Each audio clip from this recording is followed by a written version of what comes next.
अस्सलाम वालेकुम। क्या हाल है बच्चों, कैसे हो? अल्हम्दुलिल्लाह सर। कौन बोल रहा है?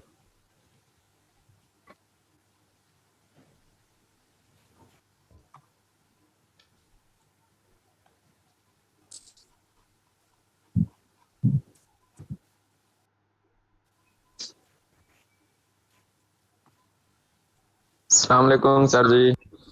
वालेकुम अस्सलाम। कौन हो भाई? सर मैं Hasan sir. Ehsan CR. Hasan Ali sir. अच्छा, एहसन अली। रोल नंबर 10, वो रोल नंबर 11 है सर। Okay, good. आज इंशाल्लाह हम शुरू करने लगे हैं मेम्ब्रेन फिजियोलॉजी। स्टूडेंट्स इकट्ठे हो जाएं तो स्टार्ट करते हैं। कितने हुए हैं अभी? 66 स्टूडेंट्स हुए हैं। कैसा चल रहा है सब कुछ? सब ठीक है? सर कुछ नहीं ठीक सर। क्यों, क्या हो गया भाई तेरे साथ? सर 2-2 घंटे बाद हम पढ़ा रहे हैं। ऐसे क्या पढ़ा जाता है? 2-2 घंटे बाइक में पढ़ रहे हैं? अच्छा। सर ये समझ आ रहा है सिंड्रोम्स, मैम बस बोल रही थी कुछ सिंड्रोम हो रहा था, ये नहीं पता कौन कौन सा सिंड्रोम हुआ है। अच्छा, चलो जी, अल्लाह खैर करेगा इंशाल्लाह। पूरी कोशिश करेंगे अभी यहाँ पर फिजियोलॉजी में कि मैक्सिमम जो भी है वो आप लोग अचीव करो। सर ऊपर से रमज़ान शुरू होने लगा और आप लोगों ने 2-2 घंटे क्लासेस रहती हैं। यार अब किसी तरफ तो आ जाओ। तुम लोगों ने 8:30 का कहा था, वो अब देखो 9:30 हमने कर दिया है। अब क्या करें, मजबूरी है। रमज़ान में क्लासेस तो चलती हैं, कॉलेज भी ऑन होता है, या तो हो ना कॉलेज ऑफ हो जाता है, और हमें अपना सिलेबस भी कवर करना है। कभी हमारे एंड पर भी आके सोचो। सर आप लोगों ने तो कवर करना है ना, याद तो हमने करना है। याद इंशाल्लाह साथ आपको याद भी कराएंगे हम तो याद करवा रहे हैं, लेकिन सर ये इस है। तरह से हो रहा है, लाइक हमें लग रहा था बायोकेम की क्लास में कि मैम बस कवर करवा रही कि यहाँ से यहाँ तक उनका टारगेट है, ये नहीं कि स्टूडेंट्स हमारे पास टाइम बचेगा याद करने का, हम ग्रैस्प कर सकेंगे कॉन्सेप्ट या नहीं। आई गेस पहले वाला ज्यादा बेटर ऑप्शन था, 9 to 1 और 3 सब्जेक्ट्स पर डे। बट जैसा यस सर, वही वाला सही था। Sir, I don't know, sir, if it's the right wording, पर syllabus सर से उतार। ये भाई जी सर, आपको भी बिल्कुल हमसे नहीं हो रहा। एग्जैक्टली बहुत मुश्किल हो रहा है सर, First नहीं of हो all, रहा। introduce yourself and then give the comment, please.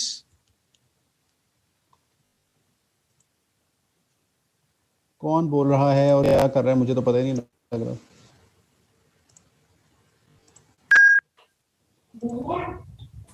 अस्सलाम वालेकुम सर, मैं बोलो सर।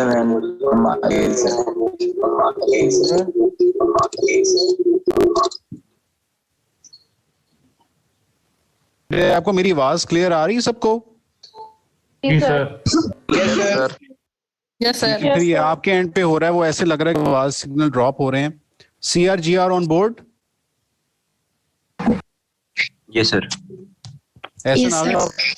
चलो, यस सर। आप लोगों को अपनी ड्यूटी पता है ना? Yes sir. ठीक है, चलो मैं जब कहूँगा तो फिर आपने मुझे पॉइंट आउट करने हैं and try to involve each member of the class during my lectures. कुछ आज प्लान कर लेते हैं, कुछ कल करेंगे इंशाल्लाह। तो हम फिर स्टार्ट करते हैं। आज हमारा जो टॉपिक है, अभी स्लाइड्स नजर आ रही हैं आपको? No sir. तो sir no sir. No. No sir. Hold on hold on.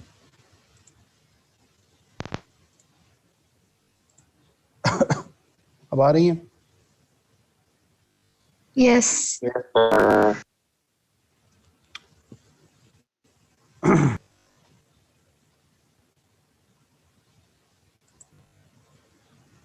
अब आ रही हैं?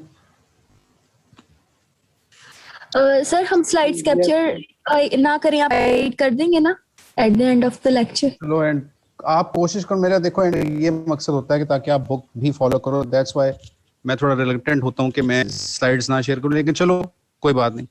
क्या सर, नजर आ रहा है?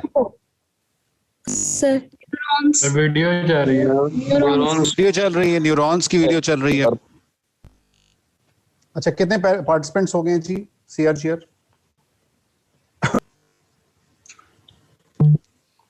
122. 122. Sure, sir. अच्छा जी, अब हमने आज मेम्ब्रेन फिजियोलॉजी, बिस्मिल्लाहिर्रहमानिर्रहीम, मेम्ब्रेन फिजियोलॉजी हम स्टार्ट लगे हैं और इसका बैकग्राउंड ही है जो कि आपने मेम्ब्रेन ट्रांसपोर्ट में पढ़ा था। दैट इज द सेम कि उसमें डिफरेंट टाइप हमने ट्रांसपोर्ट मैकेनिज्म स्टडी किए थे आप लोगों ने, जिसमें इंपॉर्टेंटली पैसिव ट्रांसपोर्ट थी और एक्टिव ट्रांसपोर्ट थी। और पैसिव ट्रांसपोर्ट में डिफ्यूजन थी, ऑस्मोसिस थी, डिफ्यूजन में फर्दर सिंपल डिफ्यूजन थी एंड फैसिलिटेटेड डिफ्यूजन थी। सिंपल डिफ्यूजन में द ट्रांसपोर्ट ऑफ आयंस और substances from higher concentration to lower concentration without the use of ATP, ठीक है। और फैसिलिटेटेड में ये था कि with the use of carrier proteins from higher concentration to lower concentration use हो रही थी, ठीक है। फिर एक्टिव ट्रांसपोर्ट में क्या था? Against the concentration gradient movement हो रही थी मॉलिक्यूल्स की, आयंस की, from lower concentration towards higher concentration move हो रही थी with the help of ATP। Energy होती है एक्टिव ट्रांसपोर्ट पे, और इसमें दो टाइप्स थी, primary active transport, secondary active transport थी। एक्टिव ट्रांसपोर्ट में डायरेक्ट ATP यूटिलाइज हो रही थी और इसमें मेन एग्जांपल थी सोडियम पोटेशियम पाम। और सेकेंडरी एक्टिव ट्रांसपोर्ट में क्या, इनडायरेक्टली जो यूज उसका कंसंट्रेशन ग्रेडियंट क्रिएट होता है, इनडायरेक्टली वो यूज हो रहा था। और इसकी फिर दो टाइप्स थी, एंटीपोर्ट एंड सिम्पोर्ट, जिसको ट्रांसपोर्ट और काउंटर ट्रांसपोर्ट भी कहते हैं। सो इस बैकग्राउंड को कंटिन्यू करते हुए हम मेम्ब्रेन पोटेंशियल्स की तरफ जा रहे हैं, जो कि न्यूरॉन्स में हमने स्टडी कर रहे हैं। हमारी बॉडी में डिफरेंट किस्म के टिश्यूज हैं, जिसमें से कुछ स्पेसिफिक टिश्यू हैं जिनको हम लेबल करते हैं, these are the excitable tissues, ठीक है। कुछ टिश्यूज हैं जो कि एक्साइटेबल टिश्यूज हैं, जिसमें क्या एग्जांपल होते हैं एक्साइटेबल टिश्यूज की जी? एनीवन?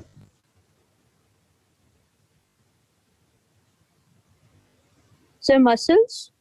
Very good. और Nerve, the nerve tissue. Nerve, very good, excellent. Nerve, neurons और जो हमारे मसल्स हैं, these are the excitable tissues. It means कि इनको अगर कोई ट्रिगर प्रोवाइड किया जाए या कोई स्टिमुलस प्रोवाइड किया जाए, दे कैन एक्साइट, ठीक है। और यही बेसिस हैं कि जो हमारी एक्साइटेबिलिटी की प्रॉपर्टीज हैं बॉडी में, हमारे टिश्यूज जो एक्साइटेबिलिटी की प्रॉपर्टी को फॉलो करते हैं, बिकॉज इनका फंक्शन है वो उसके अकॉर्डिंगली ही डिफाइन किया गया, अल्लाह ताला ने डिफाइन किया। क्योंकि उनके अंदर एक्साइटेबिलिटी अगर ना हो तो जो उनके फंक्शंस जो कैरी आउट कर रहे हैं वो फंक्शंस ही ना हो सके। इसी तरह एग्जांपल आपके साथ देखें कि हमारे हार्ट में ऑब्वियसली जो पेस कर लगा हुआ है हार्ट में, वो भी एक्साइट कर रहा है, जिसकी वजह से हमारा हार्ट एक्साइटेबल टिश्यू है, मसल है, मसल है। और एक्साइटेबिलिटी की पैटर्न को फॉलो करते हुए उस वजह से क्या हो रहा है, हमारे सिस्टोल और डायस्टोल हो रहा है, ठीक है। सो ये एक्साइटेबल टिश्यूज हमारी बॉडी के अंदर हैं जो कि एक्साइटेबिलिटी प्रॉपर्टी को फॉलो करते हैं। अब ये एक्साइटेबिलिटी की प्रॉपर्टी नर्व्स और मसल्स के अंदर है। ये एक्साइटेबिलिटी जनरेट कैसे हो रही है, ये एक्साइटेशन होती क्या है, ये इंपल्स कैसे क्रिएट होती है? It's just like a current movement, it's like a wave, it's like an electrical wave. इसकी एग्जांपल मैं अक्सर इस तरह देता हूं कि जैसा आपने कभी ये एक्सपीरियंस किया होगा कि पानी में कोई पत्थर फेंका हो तो वो क्या होता है, एक वेव्स क्रिएट होती हैं, रिपल्स क्रिएट होते हैं जो कि फॉरवर्ड आउटवर्ड मूव करते हैं और with the passage of time खुद ही वो खत्म हो जाते हैं, ठीक है। तो ये भी वेव्स क्रिएट हो रही हैं। इसमें क्या हो रहा है, वो पत्थर फेंका जा रहा है पानी में, it is the triggering point, it is the stimulus. जो डिफरेंट स्टिमुलस हो सकते हैं, मैकेनिकल स्टिमुलस हो सकता है, इलेक्ट्रिकल स्टिमुलस हो सकता है, केमिकल आपका हो सकता है, इलेक्ट्रिकल है, जिसकी वजह से क्या हो रहा है, वो स्टिमुलेट हो, इसकी वजह से वो वेव्स क्रिएट हो रही हैं।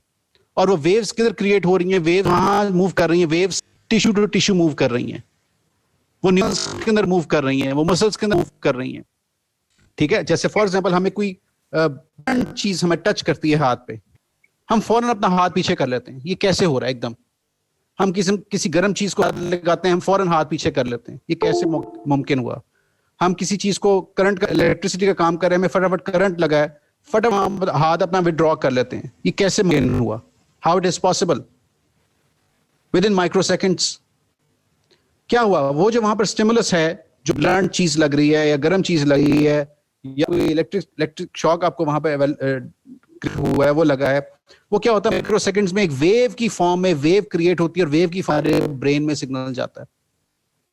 ठीक है, वेव की फॉर्म में ब्रेन में सिग्नल जाता है। वहां से फिर क्या होता है? वेव की फॉर्म में ही उसको रिस्पॉन्स दिया जाता है।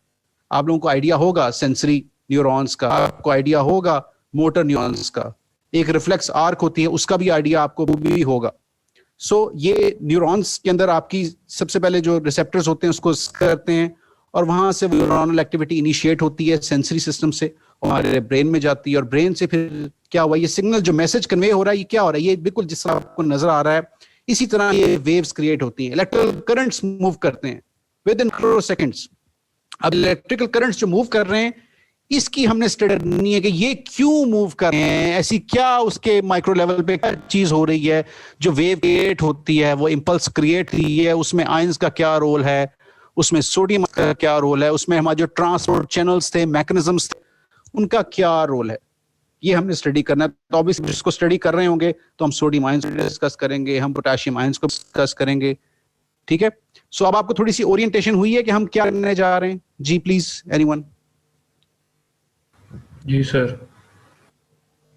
पता जब मुझे बेटा आप लोगों को समझ ना आए ना, मुझे प्लीज पॉइंट आउट कर देना। CR GR आप बता देना। अभी तक क्लियर है?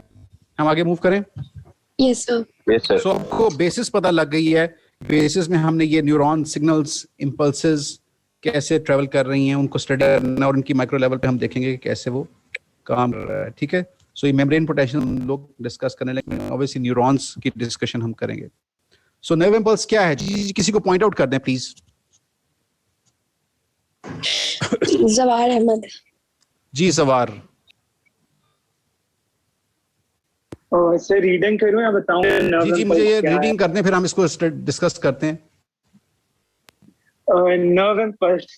A nerve impulse is a wave of electrical activity that passes from one end of a neuron to the other around the nervous system.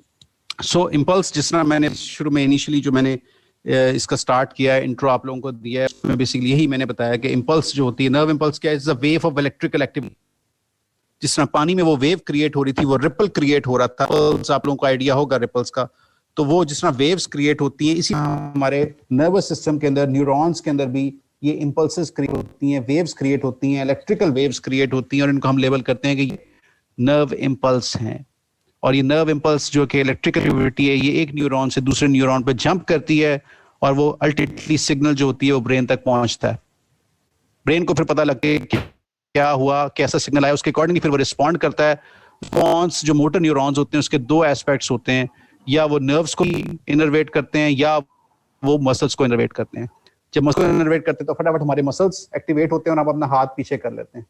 ये हमारे मसल्स की एक्टिविटी हो रही है जो हम अपना हाथ विड्रॉ कर रहे हैं। So nerve impulse is a wave of electrical activity that passes from one end of a neuron to the other around the nervous system. ठीक है जी? जी next कोई और? Membrane potential. Membrane potential refers to an electrical potential across the cell membrane through a difference in the relative number of cations and anions in the intracellular fluid and the extracellular fluid. Resting membrane potential when impulse not traveling and action potential when impulse travels. So ये चीज scenario discuss हुआ, इसको study जब किया गया तो ये idea हुआ कि एक सेल होता है, न्यूरॉन का भी एक सेल ही है, हम इसको सेल ही कंसिडर करते हैं। तो सेल के अंदर जो उसके आउटसाइड वाला एनवायरनमेंट है और उसका जो इनसाइड वाला एनवायरनमेंट है, जिसको हम इंट्रासेलुलर फ्लूइड कहते हैं और बाहर वाले को एक्स्ट्रासेलुलर फ्लूइड कहते हैं, इसको जब स्टडी किया गया तो हमें आइडिया हुआ कि इसमें कुछ आयंस के डिफरेंस हैं। एक्स्ट्रासेलुलर फ्लूइड की जो कॉम्पोजिशन है वो डिफरेंट है और इंट्रासेलुलर की जो कॉम्पोजिशन है वो डिफरेंट है। इस डिफरेंस ऑफ आयंस की वजह से एक मेम्ब्रेन पोटेंशियल क्रिएट हो रहा है। ठीक है, the difference of ions across the membrane difference of my across the membrane is referred as membrane potential. For example, sodium outside is more as compared to inside. So जो potential difference है, obviously sodium carries positive charge. तो जो दोनों inside और outside का जो difference है, इसको हम कहेंगे across the membrane, the potential difference of sodium ion is that. ठीक है? So हर आयन अपना एक potential difference create किया बैठा है. एक्स्ट्रासेलुलर फ्लूइड में भी आयंस हैं, इंट्रासेलुलर फ्लूइड में भी आयंस हैं. कुछ आयंस एक्स्ट्रासेलुलर फ्लूइड में ज्यादा हैं, कुछ आयंस इंट्रासेलुलर फ्लूइड में ज्यादा हैं. तो जो डिफरेंस क्रिएट हो रहा है, फॉर एग्जांपल मैंने आपको एक एग्जांपल दिया सोडियम की. Sodium is greater as compare to inside. तो ये डिफरेंस है सोडियम का from inside to outside, outside is greater and inside is less. तो ये जो डिफरेंस है across the membrane of that ion is creating the potential difference of that specific ion across the membrane. This is labeled as membrane potential. और जब हम पूरे membrane potential को discuss करेंगे तो ऑब्वियसली उसमें वेरियस आयंस को डिस्कस करेंगे. उनका अल्टीमेट इंपैक्ट एक क्रिएट होगा. अल्टीमेटली हम ये डिसाइड कर सकते हैं कि potential difference across the membrane कैसा है. मैं लेबल करूंगा कि बाहर ज्यादा पॉजिटिविटी है या अंदर ज्यादा पॉजिटिविटी है. मैं लेबल करूंगा कि बाहर ज्यादा नेगेटिविटी है या अंदर ज्यादा नेगेटिविटी आ रही. ठीक है? तो उनका कंबाइंड इफेक्ट क्या आ रहा है. ठीक है? जिस तरह आपके वेक्टर्स आप लोगों ने पढ़े हुए हैं, वेक्टर्स में क्या था, इसकी डिफरेंट डायरेक्शन होती हैं, लेकिन एक रिजल्टेंट वेक्टर होता है जो कि सबको रिप्रेजेंट कर रहा होता है कि अल्टीमेटली मेन कंबाइंड एक्टिविटी इस डायरेक्शन में हो रही है. तो सेम यही बात है कि मेम्ब्रेन पोटेंशियल में भी आयंस अपना अपना पोटेंशियल एक्सर्ट कर रहे हैं, अपना अपना potential difference across membrane exert कर रहे हैं, बट अल्टीमेटली जो समराइज्ड फॉर्म उसकी क्रिएट होती है, अल्टीमेटली जो नेट रिजल्ट निकलता है वो कितना है membrane potential across the membrane. तो जब रेस्टिंग है, जब कोई इंपल्स ट्रेवल नहीं कर रही, एक्सपेरिमेंट जब किए गए तो देखा गया जब इंपल्स ट्रेवल नहीं की, जब ट्रिगर नहीं कोई दिया गया, कोई मैकेनिकल ट्रिगर नहीं दिया, जब इलेक्ट्रिकल ट्रिगर नहीं दिया, तो उस पॉइंट पे जो potential difference across the membrane है उसको लेबल किया गया resting membrane potential. When there is electrical activity, when there is no impulse traveling, that is labeled as resting membrane potential. And when the impulse is traveling, जब उसको trigger मिल गया, impulse वहां पे create हुई, electrical wave create हुई, obviously ions की movement होगी across the membrane, जिसकी वजह से वहां पर जो पोटेंशियल क्रिएट होगा मेम्ब्रेन के अक्रॉस उसको हम लेबल कर देंगे एक्शन पोटेंशियल. यहां तक क्लियर है मेम्ब्रेन पोटेंशियल क्या होता है और रेस्टिंग और एक्शन पोटेंशियल क्या चीज है? ये क्लियर हो गया सबको? Yes, sir. जी. नेक्स्ट कोई और, नेक्स्ट स्टूडेंट कोई और, किसी को बात है बेटा? CR जी, Fatima Babar.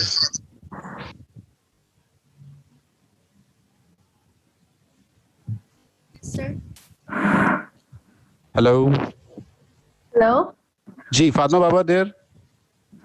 Yes, I'm here. चलो बेटा, start reading. The self-excitable tissues, namely nerve cells and muscle cells, have the ability to produce rapid transient changes in their membrane potential when excited. These brief fluctuations in potential serve as electrical signals. The constant membrane potential present in the cells of non-excitable tissues and those of excitable tissues when they are at rest and when they are not producing electrical signals is known as the resting membrane potential. So, इस slide में क्या बात हो रही है? इस slide में basically we are discussing कि कुछ सेल्स हैं जो कि एक्साइटेबल टिश्यूज हैं, जिसमें नर्व सेल्स हैं और मसल सेल्स हैं. इन दोनों सेल्स के अंदर ये एबिलिटी है to produce rapid transient changes in their membrane potential when excited. So it means हमें यहाँ पर ये हिंट मिल रहा है, अभी हमने पढ़ा नहीं है, लेकिन हमें यहाँ पर हिंट मिल रहा है कि अक्रॉस मेम्ब्रेन कुछ हो रहा है. जब इलेक्ट्रिकल सिग्नल आया है, वेव क्रिएट होती है, तो अक्रॉस द मेम्ब्रेन कुछ ना कुछ मूवमेंट हो रही है, और वो मूवमेंट किसकी हो रही है? आयंस की हो रही है. सो हमें यहाँ पर हिंट मिल रहा है कि ऑब्वियसली जब रेस्टिंग स्टेट थी तो सोडियम बाहर ज्यादा था, अंदर सोडियम कम था, और जब कोई एक्शन पोटेंशियल आया, जब कोई टर्म मिला, तो ऑब्वियसली कुछ चेंजेस हुई होंगी. मे बी हम कह सकते हैं कि इनसाइड सोडियम ज्यादा हो गया हो और बाहर सोडियम कम हो गया हो. तो देयर आर चेंजेस, और वो चेंजेस किसकी हो रही हैं? शाबाश जी, फातिमा बताओ, ये चेंजेस किस चीज की हो रही हैं? Ions की changes हो रही हैं. आयॉन्स चेंजेस हो रही हैं, और किसके थ्रू हो रही हैं? वेरी गुड, शाबाश. क्या होते हैं हमारे मेम्ब्रेन में, क्या चीजें जिसके थ्रू आयंस मूव करते हैं? We have transport mechanisms. जी क्या We have transport mechanisms through which they move. क्या mechanisms हैं, वो ऐसी क्या चीज हैं, वो कौन से दरवाजे हैं, एक मेंबर के अंदर कौन से दरवाजे, उनका नाम क्या है? Sir sodium potassium pump. Channels हैं जी, हमारे पास चैनल्स की डिफरेंट टाइप्स हैं, हमारे पास लीक चैनल्स मौजूद हैं, हमारे पास वोल्टेज गेटेड चैनल्स मौजूद हैं, हमारे पास लाइगेंड गेटेड चैनल्स मौजूद हैं, हमारे पास सोडियम पोटेशियम पंप मौजूद है। We have number of options. So यहां पर हमें ये बात पता लगी कि इन चैनल्स को यूज करते हुए, इन मेम्ब्रेन्स के अंदर इन चैनल्स को यूज करते हुए आयंस की मूवमेंट हो रही है, इनसाइड से आउटसाइड हो रही है या आउटसाइड से इनसाइड हो रही है when the nerve impulse is travelling. यहां तक क्लियर होगी? तो थोड़ा सा कॉन्सेप्ट क्लियर हुआ यहां पर? Yes sir. Yes sir. Good. Next, इस स्लाइड में क्या बताया?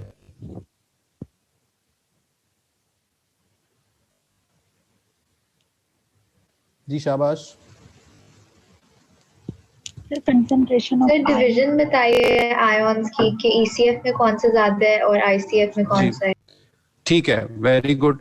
अब यहाँ पर हमने आयंस की डिफरेंस देख रहे हैं कि इसमें सोडियम इज देखा जाए तो एक्स्ट्रासेलुलरली बहुत ज्यादा है, अराउंड 150 मिलीमोल्स पर लीटर मौजूद है, और इंट्रासेलुलरली सोडियम जस्ट 15 मिलीमोल्स पर लीटर मौजूद है। और पोटेशियम जो है एक्स्ट्रासेलुलरली कम है और इंट्रासेलुलरली बहुत ज्यादा है। सो यहाँ से मुझे ये आइडिया हो गया कि सोडियम की concentration outside is greater while potassium की concentration inside is greater.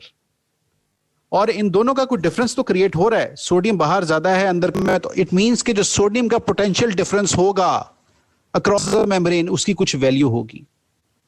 Potassium की जो कंसंट्रेशन ग्रेडियंट होगा अक्रॉस द मेम्ब्रेन उसकी कोई वैल्यू होगी। ऐसा ही है, हम कह सकते हैं जी। Yes sir. अच्छा, अब ये रिलेटिवली परमेबिलिटी का फैक्टर यहां पर नजर आ रहा है, ये कौन बताएगा ये क्या है? What is this? सब पोटेशियम आयंस की permeability is more sodium ions, ये बेसिकली बता रहा है जी। Very good. पोटेशियम की परमेबिलिटी जो है वो सोडियम से बहुत ज्यादा है। आप देख सकते हो कि अगर सोडियम की परमेबिलिटी को अगर हम 1 मार्क दें तो पोटेशियम की permeability around 50 to 75 times greater है एज कंपेयर टू सोडियम। सो हम ये कह सकते हैं कि ड्यूरिंग रेस्ट स्टेट, जब कोई स्टिमुलस नहीं मिला, जब कोई ट्रिगर नहीं हुआ, तो movement of potassium ions across the membrane बहुत ज्यादा हो रही है as compare to sodium. Permeability potassium की बहुत ज्यादा है as compare to sodium. Sodium is in greater concentration in extracellular fluid and potassium is in much higher concentration in intracellular fluid, but the permeability of sodium and potassium का difference है। जी कोई नाम बता दें बेटा। नेक्स्ट।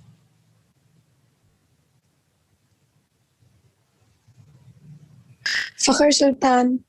जी फखर। Sir जी मुझे बेटा ये परमेबिलिटी का जरा डिफरेंस समझ दो कि परमेबिलिटी का क्या फैक्टर हमने डिस्कस किया है अभी सोडियम और potassium. For example sodium label कर देते हैं, कोई एक नाम आपकी क्लास में, फॉर एग्जांपल हमने लेबल कर दिया कि जी सोडियम है, ठीक है, सोडियम को हमने लेबल किया जैसे ये लड़कियां हैं, और पोटेशियम को लेबल कर दिया जैसे ये लड़के। तो कॉलेज के अंदर और बाहर की मूवमेंट की हम डिस्कशन कर रहे हैं कि इसकी मूवमेंट ज्यादा होती है, लड़के आना जाना बाहर ज्यादा है, लड़कियों का कम है, ठीक है। तो ये परमेबिलिटी के फैक्टर से कैसे आप अंडरस्टैंड करते हो, मुझे जरा बताओ यहाँ पर। सर ये है कि जो पोटेशियम ज्यादा अंदर जा रहे हैं और सोडियम की कम मूवमेंट हो रही है। ठीक है, तो ये हमने याद रखना है कि आपको एमसीक्यू एक दफा आया हुआ यूएचएस में कि परमेबिलिटी सोडियम की ज्यादा होती है कि पोटेशियम की ज्यादा होती है, तो आपने ये याद रखना है कि पोटेशियम की परमेबिलिटी बहुत ज्यादा होती है as compare to sodium. Sir शायद 100 टाइम्स होती है जी, 100 टाइम्स होती है, शायद 100 टाइम्स होती है, लेकिन चलो कुछ बुक्स में डिफरेंट वेरिएबिलिटी लिखी होगी, बट यहाँ पे बताने का पर्पस सिर्फ ये है कि पोटेशियम की परमेबिलिटी बहुत ज्यादा है as compare to sodium, greater है, ठीक है। सोडियम की अगर 1 है तो पोटेशियम की अराउंड 50 to 75 टाइम्स है, 100 टाइम्स आप कह सकते हो। सेम अब ये सिनेरियो है, इसमें बताओ ये क्या हो रहा है जी, नाम बताएं कोई। नेक्स्ट।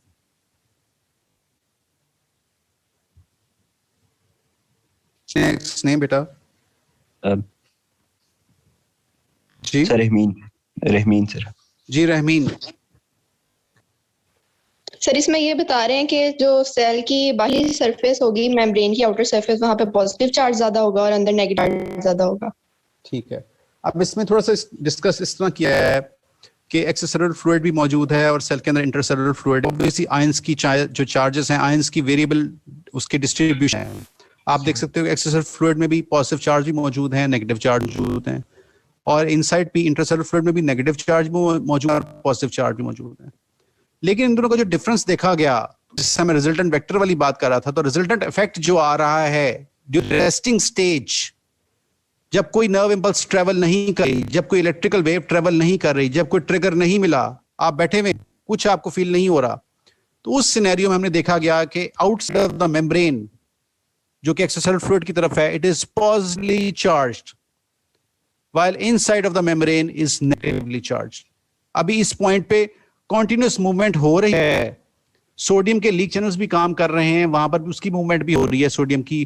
पोटेशियम की परमेबिलिटी बहुत ज्यादा है, पोटेशियम आयंस की भी बहुत ज्यादा मूवमेंट हो रही है, मतलब जो बाहर जाते हैं कुछ अंदर भी आ रहे हैं, बाहर भी जा रहे हैं, अंदर भी जा रहे हैं, मिक्सिंग मूवमेंट चल रही है क्योंकि ऑब्वियसली चैनल्स ओपन है। ठीक है, और इसके अलावा जो नेट इफेक्ट आ रहा है इस कंडीशन में, जब कोई एक्शन पोटेंशियल नहीं आया, जब कोई नर्व इंपल्स नहीं आई, तो उसमें हमने ये लेवल करेंगे outside is positively charge and inside is negatively charge. अब आप ये देख सकते हो कि बाहर पॉजिटिव है, अंदर नेगेटिव है, बाहर पॉजिटिव है, अंदर नेगेटिव है, तो हम इसको कुछ कह सकते हैं, we can say it is a polarized state. Can we say poles बन गए, बाहर पॉजिटिवली चार्ज है एनवायरनमेंट, अंदर नेगेटिवली चार्ज है एनवायरनमेंट, तो मैं ये कह सकता हूं कि रेस्टिंग स्टेट है, जब कोई नर्व इंपल्स नहीं आ रही है, जब कोई इलेक्ट्रिकल वेव क्रिएट नहीं हो रही है, तो मैं कह सकता हूं कि the membrane is said to be polarized. जी यस सर। कह सकते हैं ना हम, ये किसी को शक तो नहीं है? नहीं सर। ठीक है, तो हमने ये डिसाइड कर लिया कि जब रेस्टिंग स्टेट थी तो उसमें हमारे पास बाहर पॉजिटिव चार्जेस हैं और इनसाइड नेगेटिव चार्जेस हैं। जी, अब पोटेशियम की कुछ बिहेवियर और सोडियम के कुछ बिहेवियर। देखो हमारे पास 3 आयंस हैं, मैं अब आपको पहले बता दूं, क्लियर कर दूं। 3 आयंस हमने बेसिकली डिस्कस करने हैं, एक है सोडियम, एक है पोटेशियम और एक है कैल्शियम। मेरी बात गौर से सुने सारे। हमारे पास 3 आयंस हैं, सोडियम, पोटेशियम और कैल्शियम। इनका बहुत इंपॉर्टेंट रोल है आपकी फर्स्ट ईयर की फिजियोलॉजी में। ये 3 आयंस ही हमने डिस्कस करने हैं। 3 आयंस की बेसिस पे आपकी तकरीबन 20 to 30% फिजियोलॉजी डिपेंडेंट है। ठीक है, अब इसमें थोड़ा समझ लो, इसकी मैं आपको बता दूं कि सबसे जो डोमिनेंट और सबसे इंपॉर्टेंट और चीज बहुत ही वैल्यू है, दैट इज नंबर 1। कौन सा आयन होगा इन तीनों में कैटेगरी करें? सोडियम। सोडियम। वेरी गुड, किसका है ये? जी नाम बोलो बेटा, कौन था जिसने बोला सोडियम? सर करो तो लाना। तुमने बोला था, तुम कौन हो? हाँ फखर सर, फखर सर। वेरी गुड, शाबाश बेटा, आपने सही बताया। परेशान क्यों होते हो? डर जैसे डर जाते हो मैंने खा जाना। सोडियम आयन ही नंबर 1 पे हमारे सबसे प्रायोरिटी नंबर 1, सबसे डोमिनेटिंग इज सोडियम आयन। जब सोडियम आ जाता है बाकी सब छुप जाते हैं। जब सोडियम एक्टिविटी करनी है कोई एक्टिविटी नहीं कर सकता। जब सोडियम एक्टिविटी कर रहा होगा वो किसी को अलाउ नहीं करता कि ना पोटेशियम आए या कैल्शियम आए, वो कहेगा साइड पे हो जाओ। जब सोडियम एक्टिविटी कर लेता है उसके बाद सेकंड नंबर पे कौन है second dominant? Potassium. Very good, potassium. Very good, potassium. बिल्कुल आपने सही कहा, पोटेशियम है। और तीसरे नंबर पे कैल्शियम। अच्छा, अब कुछ लोग ऐसे हैं जो मेरे साथ इस पे एग्री करेंगे कि कैल्शियम जो है वो कैटेगरी उसकी ज्यादा इंपॉर्टेंस है एज कम्पेयर टू पोटेशियम। है कोई ऐसे? जी सर। जी क्या नाम? सर ये न्यूरॉन। नाम लो बेटा, जो समझते हैं कि सोडियम के बाद कैल्शियम की इंपॉर्टेंस ज्यादा है। जी अभी बोला था किसी शब्द सर ज्यादा इस वजह से नहीं होगी because calcium would help the nerve impulses to travel. Very good. क्या नाम है बेटा आपका? ज़ैनब नमान। Zainab, very good. ठीक है, हमारा कैल्शियम की ज्यादा इंपॉर्टेंस है एज कंपेयर टू पोटेशियम। जब देखो कंपैरिजन है, ठीक है, 3 दोस्त हैं, एक ए है, एक बी है, एक सी है। 3 दोस्त इकट्ठे बैठे हुए हैं तो सबसे ज्यादा किसकी सुनी जाएगी? जिसकी सबसे ज्यादा डोमिनेटिंग होगा ए है। फिर उसके बाद बी सी। अगर ए और बी बैठे होंगे तो किसकी डोमिनेशन चलेगी? ए की चलेगी। जब बी और सी बैठे हुए तो फिर किसकी डोमिनेशन चलेगी? बी की चलेगी। और जब ए और सी हैं तो फिर किसकी डोमिनेशन चलेगी? ए की चलेगी। सो आपने ये याद रखना कि नंबर 1, इसको मैं लेबल करता होता हूँ, इसको मैं स्टोरी इस तरह बताता होता हूँ कि जो सोडियम इज जस्ट ग्रैंडफादर। ठीक है, हमारे घर में सबसे बड़ा, सबसे इंपॉर्टेंट, जब वो ग्रैंडफादर ने कह दिया ये होना है तो फिर वो होना है, उसमें फादर भी कुछ नहीं करेगा और आप भी कुछ नहीं करेंगे। ठीक है, जब ग्रैंडफादर नहीं है घर में तो फिर किसकी चलेगी? फादर की। फादर क्या है जी? कैल्शियम। ठीक है, sodium is like a, calcium is just like a father and potassium is just like you. जब कोई नहीं होगा तो हम शेर। ठीक है, सो आपने याद रखना, इनकी मैं प्रेफरेंसेस आपको बता रहा हूं कि sodium, calcium and potassium. Sodium is most dominating, number 2 dominating is calcium ion and number 3 dominating is potassium ion. ये भूलेगा? No sir. No sir. जी सीआर नेक्स्ट को बताएं। सर अब्दुल रहीम। जी अब्दुल रहीम। आवाज आ रही है आपको? जी बोलें बेटा।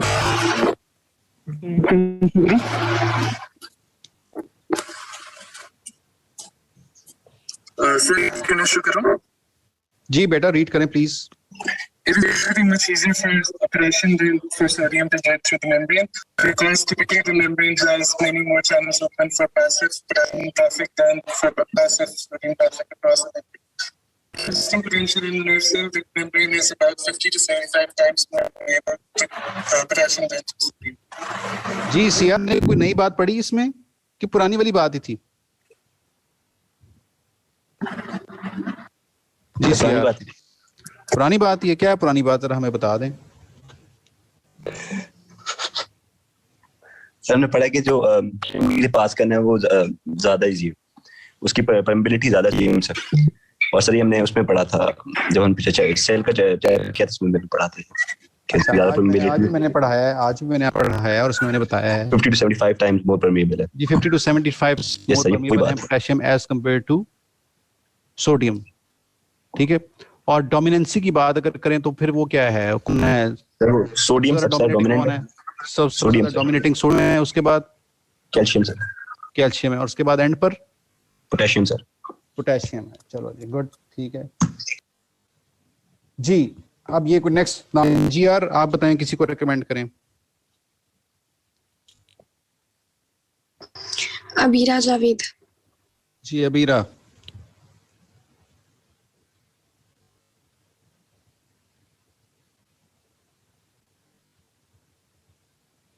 Abira absent today. Next.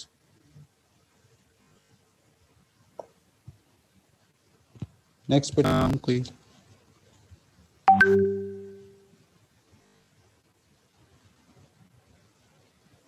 Ali Iftikhar. Ali Iftikhar. Yes sir. बेटा आप लेक्चर सुन रहे हो ना अली? Yes sir. चलो ये पढ़ो, शाबाश। voltage gated channels open and proper channel का नाम voltage gated channel and properties include open and close according to the electrical potential across the membrane. Then there are ligand gated channels. They open and close due to the binding of another molecule which is called ligand with the protein channel. Then there are leak channels that they remain open at rest, and there are sodium and potassium leak channels. Then there are sodium and potassium pump. It pumps 3 sodium outside and 2 potassium ions inside. ये हमने different channels discuss कर रहे हैं जी। जी are मैंने आपसे question करना है, आप हैं इधर? जी सर। अच्छा बेटा मुझे बताएं कि अब ये डिफरेंट चैनल्स की टाइप्स हमारे पास आ गई हैं, आप मुझे बता सकते हैं कि रेस्टिंग स्टेट है उनमें इन 4 में कौन सी चैनल्स यूज हो रहे होंगे? जब एक्टिव स्टेट आएगी, जब एक्शन पोटेंशियल आएगा, जब ट्रैवलिंग हो रही होगी तो फिर कौन से चैनल्स इन्वॉल्व होंगे? शाबाश। रेस्टिंग मेम्ब्रेन पोटेंशियल को मेंटेन करने सोडियम पोटेशियम पंप खुला होगा और वो इस्तेमाल होगा। सोडियम पंप और उसके साथ एक और भी चीज होगी, common sense. Sodium and potassium channels. कौन से? वोल्टेज लाइन के leak. Voltage gated channels. Leak channels उसमें एक्टिवेट होंगे। सो आपने याद नहीं है कि प्रोमिनेंटली ड्यूरिंग रेस्टिंग स्टेज जब कोई ट्रिगर नहीं मिला, जब कोई एक्शन पोटेंशियल ट्रैवल नहीं हो रहा, जब कोई इंपल्स ट्रैवल नहीं आ रही, तो उस वक्त हमारे लीक चैनल्स एक्टिवेटेड हैं। Obviously leak channels concentration gradient को फॉलो करते हुए मूवमेंट हो रही है उन लीक चैनल्स के ऊपर, ठीक है। जो सोडियम के लीक चैनल्स हैं ऑब्वियसली उसमें मूवमेंट हो रही है from higher concentration towards lower concentration. It means from outside towards inside movement हो रही है थ्रू लीक चैनल्स। और पोटेशियम के भी लीक चैनल जिसमें from inside to outside movement हो रही है और वो थ्रू लीक चैनल्स काम कर रहे हैं, ठीक है। सो ड्यूरिंग रेस्टिंग स्टेट जब कुछ नहीं हुआ तो प्रोमिनेंटली हमारे लीक चैनल्स इन्वॉल्व हैं और कुछ पॉइंट पे सोडियम पोटेशियम पंप इन्वॉल्व होता है। लेकिन जब एक्शन पोटेंशियल आ जाता है तो उस वक्त फिर क्या होता है, voltage gated ligand gated channels activate हो जाते हैं। सोडियम के भी और पोटेशियम के भी अपना रोल प्ले करते हैं इन द एक्शन पोटेंशियल, ठीक है। तो यहाँ पर हमने 4-5 चैनल्स डिस्कस किए हैं जिसमें मैंने आपको बता दिया कि ड्यूरिंग रेस्टिंग स्टेट कौन से चैनल इन्वॉल्व हैं और ड्यूरिंग एक्टिव स्टेट या ड्यूरिंग एक्शन पोटेंशियल कौन से चैनल्स इन्वॉल्व हैं। क्लियर है बेटा सबको? सर एक्शन पोटेंशियल में चैनल्स भी इन्वॉल्व होते हैं ना? एक्शन पोटेंशियल में लीक चैनल्स इन्वॉल्व नहीं हो, ठीक है।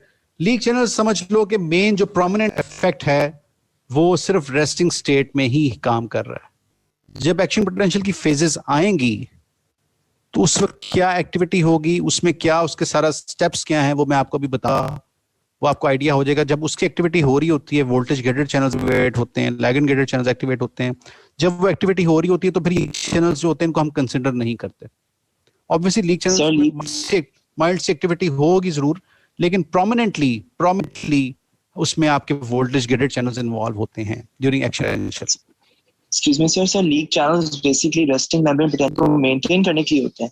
जी बिल्कुल, ये मेंटेन कर रहे हैं। देखो अब हमने एक वैल्यू हम पढ़ेंगे रेस्टिंग मेम्ब्रेन पोटेंशियल की जिसकी वेरिएबिलिटी है, कुछ उसको लेबल किया हुआ है -70 मिलीवोल्ट्स, कहीं जगह पर लिखा हुआ है -90 मिलीवोल्ट्स।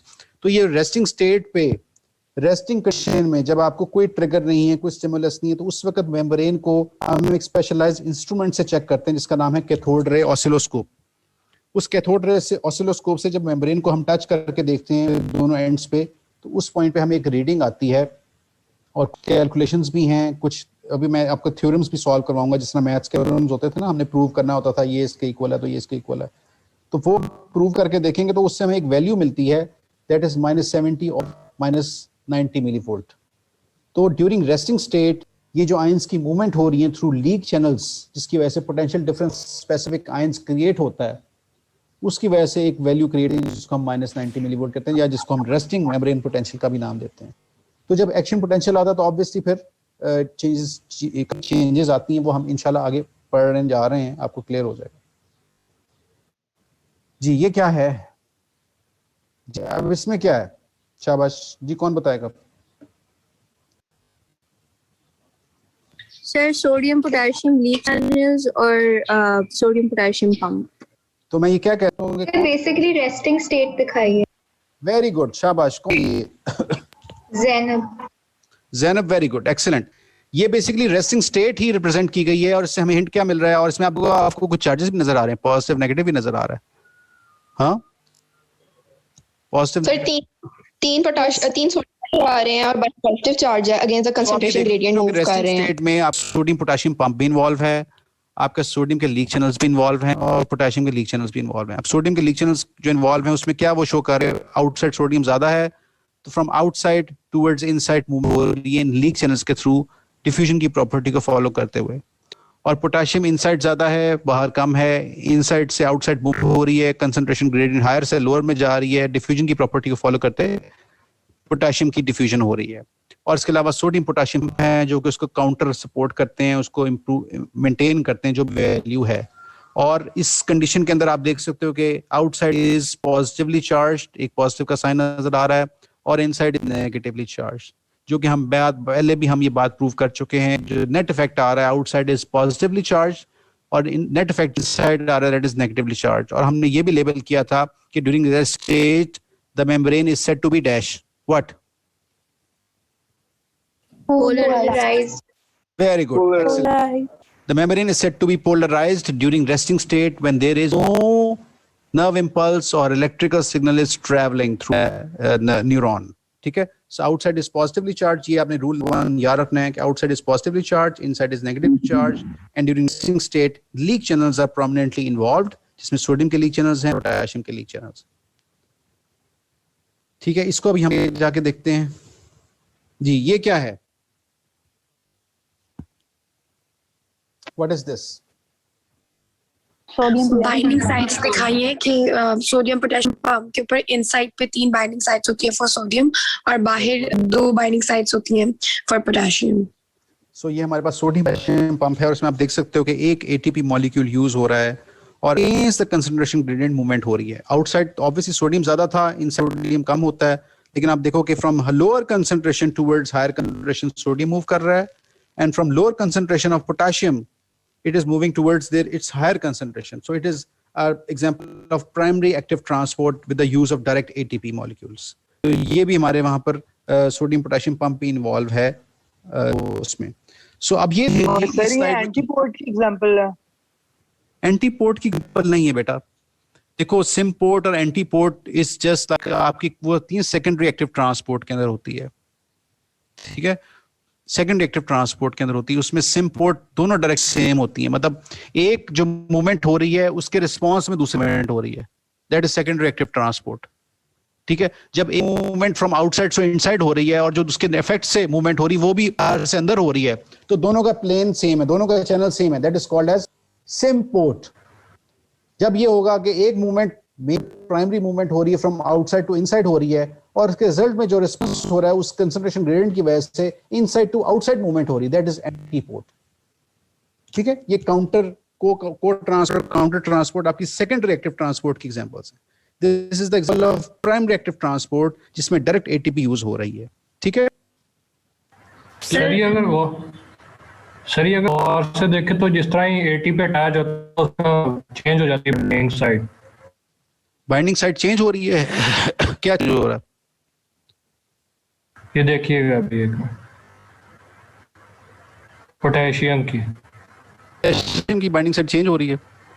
अच्छा, इसमें देखिए एनिमेटेड एक उसमें उन्होंने बनाया है, इसके इतने गौर, इसमें ये कुछ चेंजेस नहीं आ रही.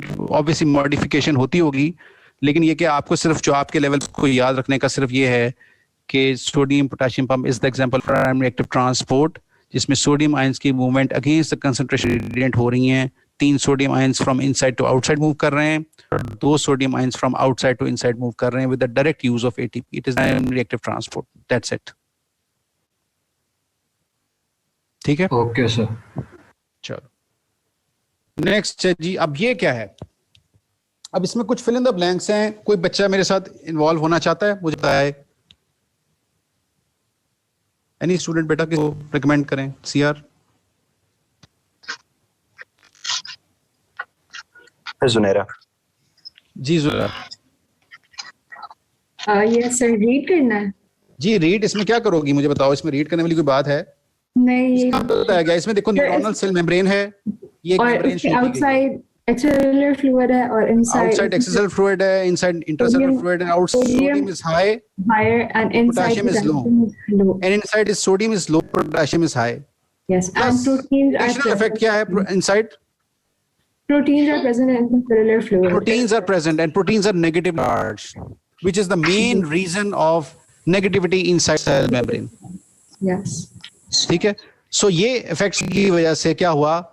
Outside is positively charged, inside is negatively charged. So अगर हम ये अब डिस्कस करें, जुनैरा आप बताएं कि आउटसाइड इज पॉजिटिवली चार्ज क्यों है और इनसाइड इज नेगेटिवली चार्ज क्यों है? सर, इनसाइड प्रोटीन्स होते हैं which are negatively charged. Plus और क्या इफेक्ट है?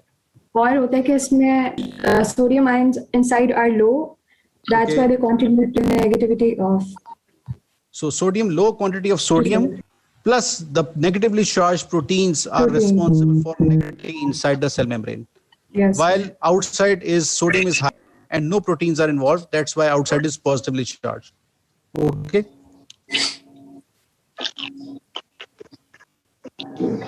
जी क्लियर है यहाँ तक?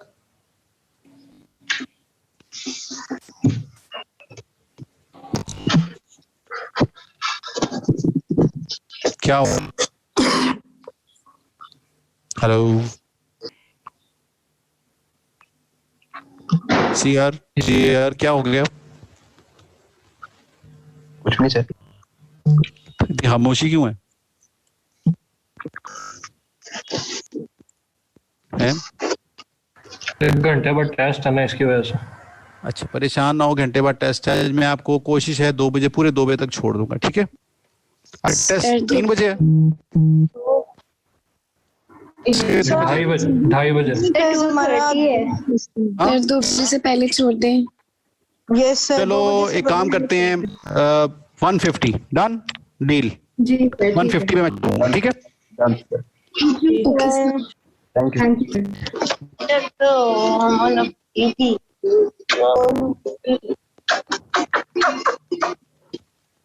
कौन है? वहाँ पर डांस ये कौन बोल रहा है? सीआर सर नाम नहीं नोट कर सका। किसको इतने कह के लगे हैं? अच्छा चलो, एनीवेज। जी जुनैरा इधर हो। Yes, sir, इधर ही हूँ। जी आगे पढ़ो बेटा। The difference in charge results in a resting potential of -90 millivolt across the membrane. This means that the inside of the neuron is 90 millivolt less than the outside. So अब आपको पता लगा कि हम लेबल कर रहे हैं -90 मिलीवोल्ट या कुछ जगहों पे -70 मिलीवोल्ट है। तो ये -90 क्यों है? Because inside is 90 times negatively charge as compare to outside. तो पोटेंशियल डिफरेंस है, ठीक है? डिफरेंस देखा जाएगा, बाहर का और अंदर का डिफरेंस देखा जा रहा है, और डिफरेंस ये डिसाइड किया गया कि जो अंदर 90 टाइम्स अंदर नेगेटिविटी ज्यादा है, और वो कितनी है? -90 मिलीवोल्ट। तो पोटेंशियल डिफरेंस की यूनिट क्या हो? मिली वोल्ट्स। सो हमें ये पता लग गया कि रेस्टिंग कंडीशन में जो पोटेंशियल डिफरेंस है अक्रॉस द मेम्ब्रेन, जिसमें उसके डिफरेंट वेरिएंट्स हैं, डिफरेंट डिटर्मिनेंट्स हैं। सोडियम भी अपना रोल प्ले कर रहा है, पोटेशियम भी रोल प्ले कर रहा है। अभी हम इंडिविजुअली उन सोडियम और पोटेशियम को भी डिस्कस करेंगे, और मैं आपको प्रूव करूंगा कि उन दोनों का रोल नेट इफेक्ट की वजह से -90 बन रहा है। अभी मैंने आपको ये वैल्यू दी है ना, -90 मिलीवोल्ट, ये आपने याद रखनी है। सो हम -90 को प्रूव करेंगे कि -90 क्यों बन रहा है। हम इंडिविजुअली देखेंगे कि सोडियम का कितना रोल आ रहा है और पोटेशियम का अपना इंडिविजुअल रोल क्या है, उन दोनों को सॉल्व करेंगे मैथमेटिकली, और सॉल्व करके हम प्रूव करेंगे कि -90 मिलीवोल्ट बन रहा है during resting state. So during resting conditions the resting membrane potential it's value is -90 millivolt. ये क्लियर हो गया है सबको?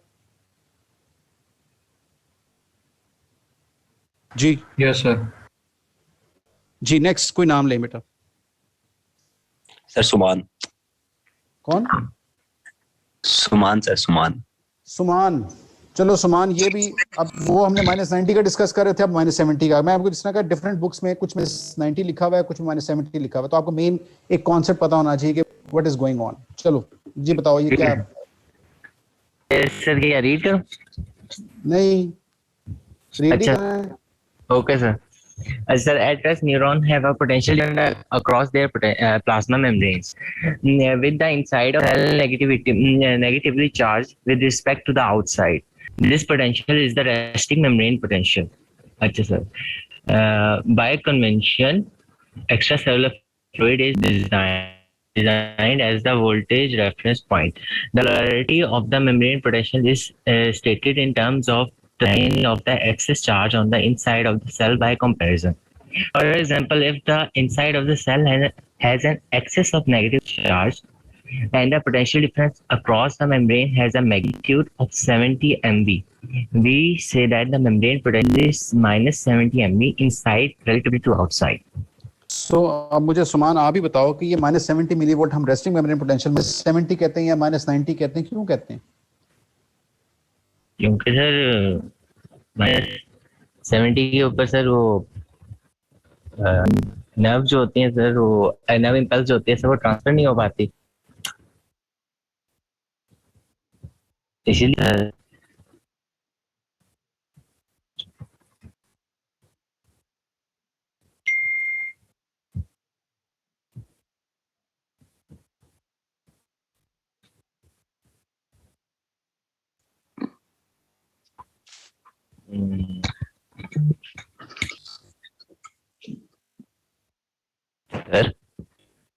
Excess of negative charges.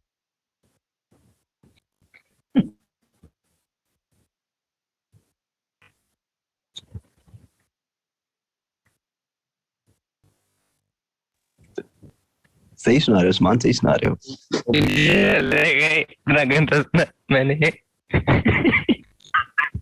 इतना अच्छा सुनाया ना तो सब छोड़ दिया, कोई बात नहीं थी। हुआ क्या है? किसी टेस्ट के एमसीक्यूज की टाइमिंग्स का पता है कितनी देर का होगा एमसीक्यूज का पार्ट? 25 मिनट्स। 25 मिनट।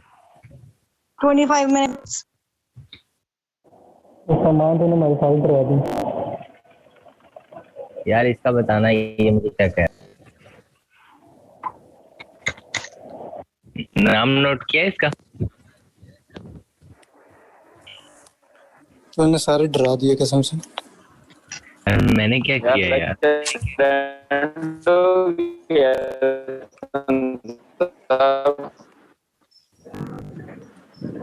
मेरा आवाज नहीं आ रहा बता सकते लेक्चर ओवर हो गया यार। ये -70 का क्या जवाब? किसकी वजह से? नेगेटिव आयन ज्यादा होते हैं इनसाइड। एक्टिव आयन ज्यादा होते हैं, बस सही है, थैंक यू। बस इतना ही बहुत। मीटिंग कर रहे हो भी आई गेस। सर ने तो क्लास लीव कर दिया है तो छोड़ दो अभी। अच्छा पहले सर अभी आते हैं। मुझे निकाल दिया। सेकंड इंटरनेट प्रॉब्लम हुआ। चलो अच्छा ऐसा कर दो तो बेटा, बस यार तू कितना गंदा आदमी है यार। भाई सर आते होंगे। अच्छा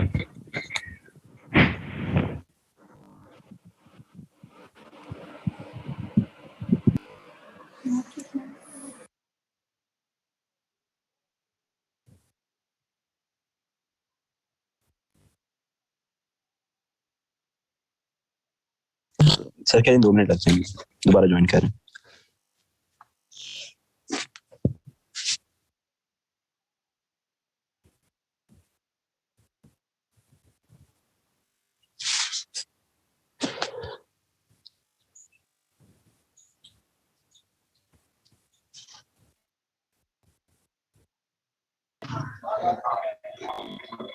उस्मान भाई जी। हेलो यार, लेक्चर हो गया क्या? सीन है यार, मैं गाड़ी चला रहा हूँ। यहाँ मैं ये एक रीड करके ना मैं CR बन गया हूँ। आता हूँ थोड़ी देर। मुझे क्या डॉक्टर फहीम आ रहे हैं, उनसे कनेक्ट हो गया, प्लीज लीव मत कीजिए। वो कह रहे हैं 2 मिनट वापस ज्वाइन करें। भाई पता है मैं तुम्हारे पास गाड़ी है भाई, ऐसा ना पता है भैया मैं किया चला रहा हूँ तला भाई। हमें पता है मैं तुम्हारे पास गाड़ी है, बस कर। यार सड़ क्यों रहे तू यार तला? वाइन ज्यादा होते हैं उसके बाद क्या होता है? बस एक क्वेश्चन तुम मेरा हम नाम लेकर आया, इज्जत साथ ही करवाएगा। एक्टिव वाइन अंदर की तरफ जा। बस कर दिया, चल तुझसे आगे नहीं पूछते। जी तू तो बेटा, मैं बात करता हूँ आपसे ना जरा।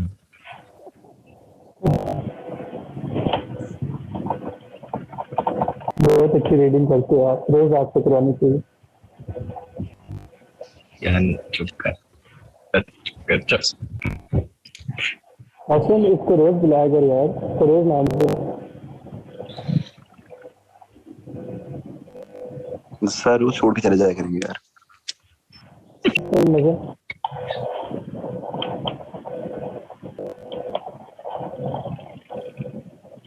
क्या हो गया? आ गया हूँ।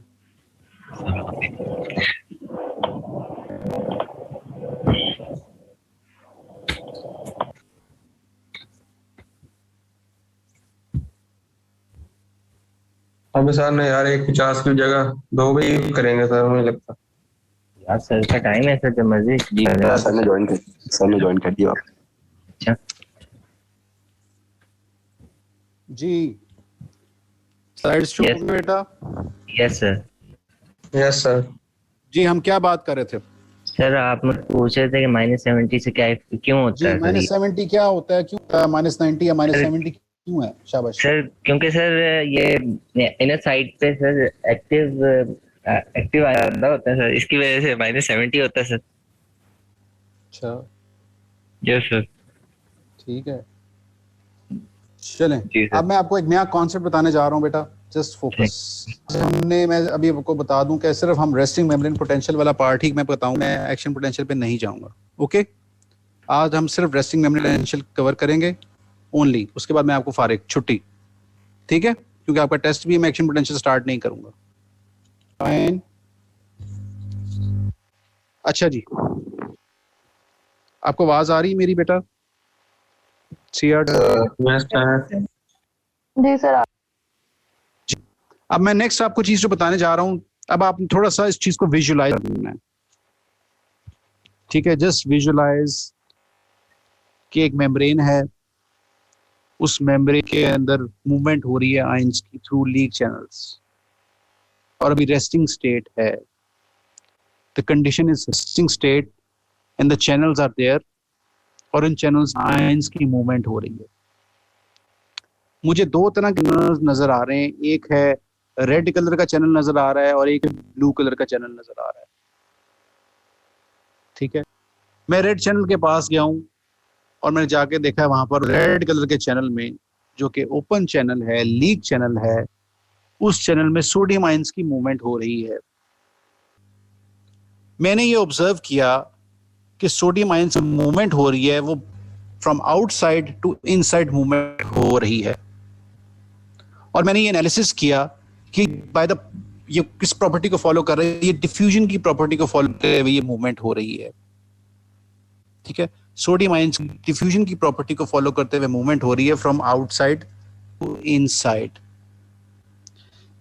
सोडियम के ऊपर पॉजिटिव चार्जेस हैं, और जो बाहर पॉजिटिव चार्जेस थे वो अंदर कर रहे हैं। इट मींस कि जो बाहर की पॉजिटिविटी है, अंदर की जो नेगेटिविटी है वो थोड़ी सी डिस्टर्ब हो रही है। जो इलेक्ट्रिकल चार्जेस की जब मूवमेंट हो रही है, तो जो potential difference across the membrane for sodium ions वो चेंज कर रहा है, ठीक है? जब उसकी मूवमेंट हो रही है और वो चेंज हो रही है, फ्लक्चुएशन हो रही है, ठीक है, तो उस मूवमेंट में मैं चेक करूंगा कि इस पे यहां पर अब इंस्ट्रूमेंट लगा के चेक करूंगा कि इस वक्त सोडियम आयंस की का जो पोटेंशियल डिफरेंस है सिर्फ सोडियम आयंस का क्रॉस में की क्या वैल्यू है, ठीक है? वो मुझे रफ सी वैल्यू मिली, लेकिन मैंने जैसी वो चेक करा था, मैंने नेट मूवमेंट और भी देखी कुछ।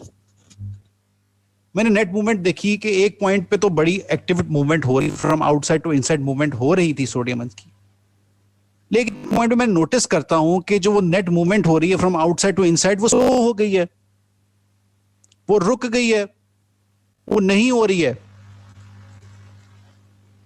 तो ये सोचने वाली बात है कि डिफ्यूजन की प्रॉपर्टी को फॉलो करते हुए तो ये कभी होगा ही नहीं।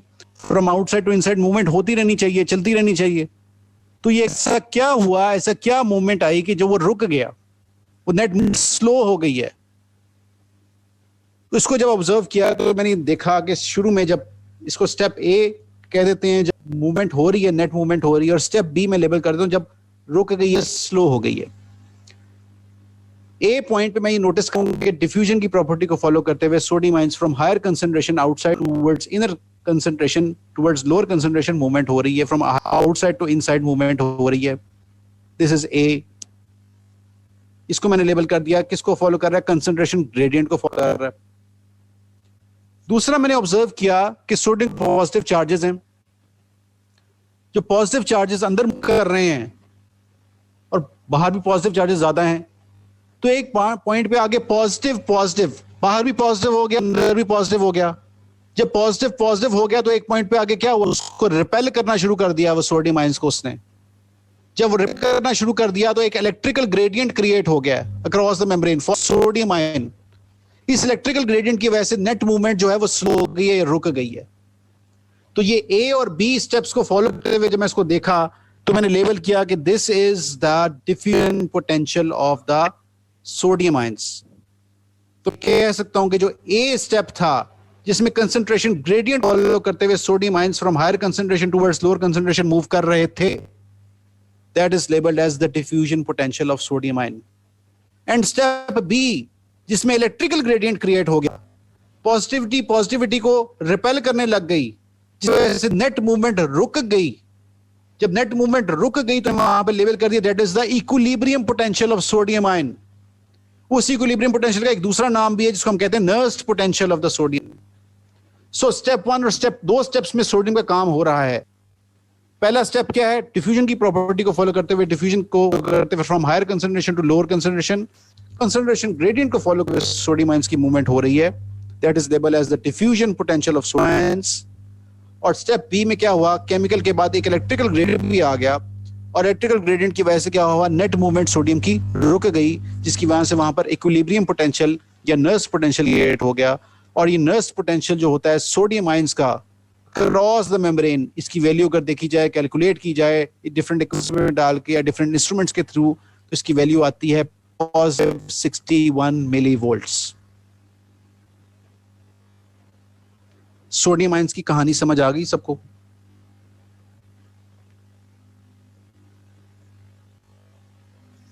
हेलो, एक बार हल्का से रिपीट कर दो जी। जिसको समझ आई है वो जरा बताए ना, ताकि उसको हम फर्दर पॉलिश करेंगे। एनीवन? सर आपने बताया कि सबसे पहले सोडियम आयंस बेसिकली आपका नाम क्या? नाम बताया करो मुझे। मेरा नाम आपको बताऊं, सर मेरा नाम आरेज। अपने नाम बताया करो, बिकॉज़ मैं यहाँ पर आपके नाम मेंशन कर रहा हूँ और इसकी ग्रेडिंग लगेगी, ठीक है? सर मेरा नाम आरेज। आरेज बोल रहे हो जी? From out sir sodium ions जो है वो from outside the environment inside the cells आते हैं बेसिकली डिफ्यूजन से, और उसकी वजह से बेसिकली एक पोटेंशियल जो है वो एस्टैब्लिश हो जाए, जिसको हम डिफ्यूजन पोटेंशियल बोलते हैं। और जब लाइक आउटसाइड और साइड दोनों पॉजिटिव चार्ज जो है वो इकट्ठा हो जाता है, तो और वो आपने बताया कि वो प्लस आई गेस 65 के इक्विवेलेंट है, तो उसको हम इलेक्ट्रिक पोटेंशियल या प्रॉब्ली इक्विलिब्रियम पोटेंशियल बोलते हैं, और उसकी वैल्यू है प्लस 61 मिलीवोल्ट्स। जी आरेज, शाबाश, एक्सीलेंट। अब मुझे पोटेशियम को भी इसी तरह रेप्लिकेट करो, देखता हूँ पोटेशियम का क्या होगा। शाबाश, पोटेशियम की। सर पोटेशियम का ये होगा कि पोटेशियम पहला स्टेप है A step and B step. चलो ए स्टेप पहले बताओ क्या होगा। सर बिकॉज़ सोडियम अंदर आ गया और लाइक अब पोटेशियम को बाहर मूव करना है, तो पोटेशियम आयंस चैनल खुल जाएंगे। पहली बात, पोटेशियम चैनल खुलेंगे नहीं, it is going through, it is happening through the leak channels, continuously ये चल रहा है। मैंने आपको बताया था कि मैंने मेम्ब्रेन पे ऑब्जर्व किया, रेड का चैनल है, ब्लू कलर का चैनल। रेड चैनल है सोडियम और ब्लू चैनल है पोटेशियम। ब्लू चैनल के पोटेशियम के साथ मैं ऑब्जर्व उधर कर रहा हूँ, उधर मैंने ऑब्जर्वेशन शुरू किया, उधर क्या हो रहा है? सर आई गेस बस मुझे ये पता है कि पोटेशियम की परमेबिलिटी ज्यादा होगी, तो वो आउटसाइड ज्यादा मूव कर देंगे, जिसकी वजह से resting membrane state from inside to outside move कर रहा है potassium through the concentration gradient. ठीक, दिस इज स्टेप ए। और स्टेप बी क्या होगा? परमेबिलिटी सर उसकी इतनी मतलब ज्यादा है, ज्यादा मूवमेंट हो रही है, पोटेशियम के भी पॉजिटिव चार्जेस हो रही है। जब वो अंदर से बाहर मूव करेगा तो इससे क्या होगा? इलेक्ट्रोस्टैटिक इंडक्शंस स्टार्ट हो जाएंगी, पॉजिटिव रिपेल करना शुरू करेंगे। एक पॉइंट पे आके क्या होगा? जो नेट मूवमेंट होगी इलेक्ट्रिकल ग्रेडियंट की, वो रुक जाएगी पोटेशियम की भी, या स्लो हो जाएगी। उस पॉइंट पे हम लेबल करेंगे that is Nernst potential of potassium, equilibrium potential या Nernst potential of potassium ions, और इसकी वैल्यू होती है -94 मिलीवोल्ट। ये आपको थोड़ा सा कॉन्सेप्ट समझ आया डिफ्यूजन पोटेंशियल और नर्स पोटेंशियल का या इक्विलिब्रियम पोटेंशियल का? यस जी बेटा, कोई और नाम बताएं किसी का। Sir I have a question. जी बोलें बेटा। सर जो ये नर्स पोटेंशियल है, इसकी जब हम बात करें तो उस वक्त हम सारे पॉजिटिव कैटायंस को कंसीडर करेंगे, it is not with respect to only specific one. It is for only one ion. Nurse potential is for one ion only. But हम कहते हैं कि फॉर एग्जांपल अगर हम पोटेशियम की बात करें, तो पोटेशियम बढ़ गया है और अब उसको जो ECM में जितने भी पॉजिटिव कैटायन होंगे, हम उन सब की इलेक्ट्रोपॉजिटिव को कंसीडर करेंगे ना, सिर्फ जितने पोटेशियम मूव आउट बिल्कुल उनकी कर। इसके लिए हुआ ये था कि हमने ये इंडिविजुअल डिस्कस कर रहे हैं। We are discussing only sodium ion, we are discussing only potassium ion, but for the whole system, but for the complete system we have specialized equations. ठीक है, उन इक्वेशंस में हम वैल्यूज पुट करेंगे। जो इक्वेशंस के नाम मैं आपको बता देता हूं। पहली इक्वेशन आई थी कि एक साइंटिस्ट था जिसका नाम था नर्स्ट, उसने दी थी नर्स्ट इक्वेशन थी, उसने नाम दिया था, इसकी वजह से नर्स्ट पोटेंशियल का नाम पड़ गया। लेकिन नर्स्ट इक्वेशन के अंदर कुछ डेफिशिएंसीज थी, उसको फुलफिल किया था गोल्डमैन हॉजकिन कैट्स इक्वेशन ने। ठीक है, वो भी हम आगे जा रहे हैं। अभी हम individually one by one discuss कर रहे हैं। एक आयन को मैं डिस्कस करूं, मैं ओवरऑल नेट प्रूव करूंगा कि आरएमपी अक्रॉस द मेम्ब्रेन जिसमें मल्टीपल आयंस इन्वॉल्व हैं, कैल्शियम है, सोडियम है, पोटेशियम है और मल्टी आयंस हैं, प्रोटीन्स हैं, वो मल्टीपल इफेक्ट की वजह से resting membrane potential saturated form में क्या वैल्यू आएगी उसकी। ठीक है, राइट सर, थैंक यू। तो अभी इसको रीड करो बेटा जी। नेक्स्ट किसी का नाम ले रहे थे आप जी? जी आर क्या नाम आपने लिया था?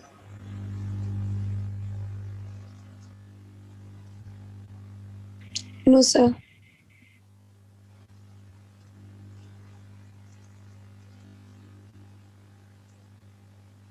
मूसा इज एब्सेंट।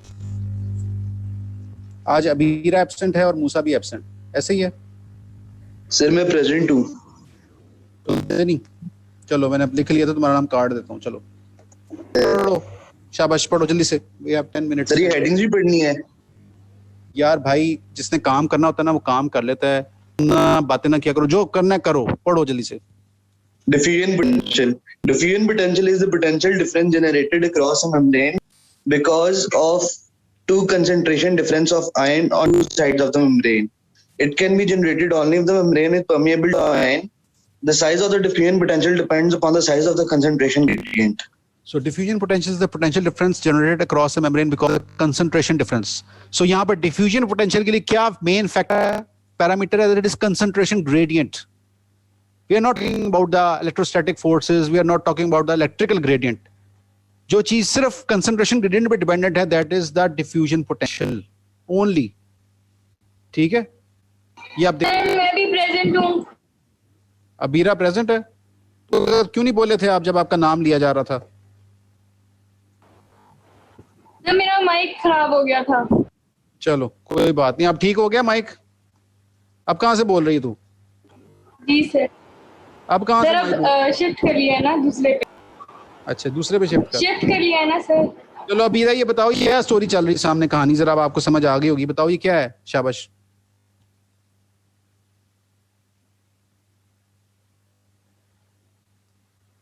अब बताओ, माइक ऑन हो गया अब तो तुम्हारा।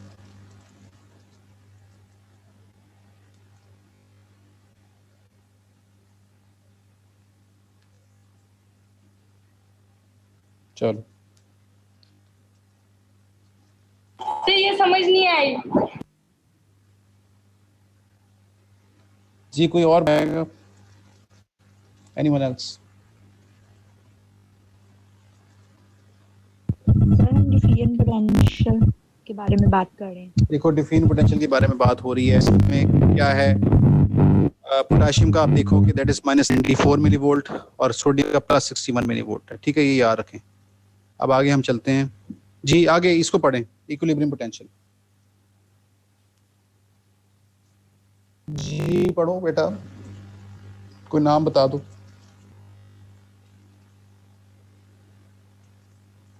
सर वासिफ। जी वासिफ।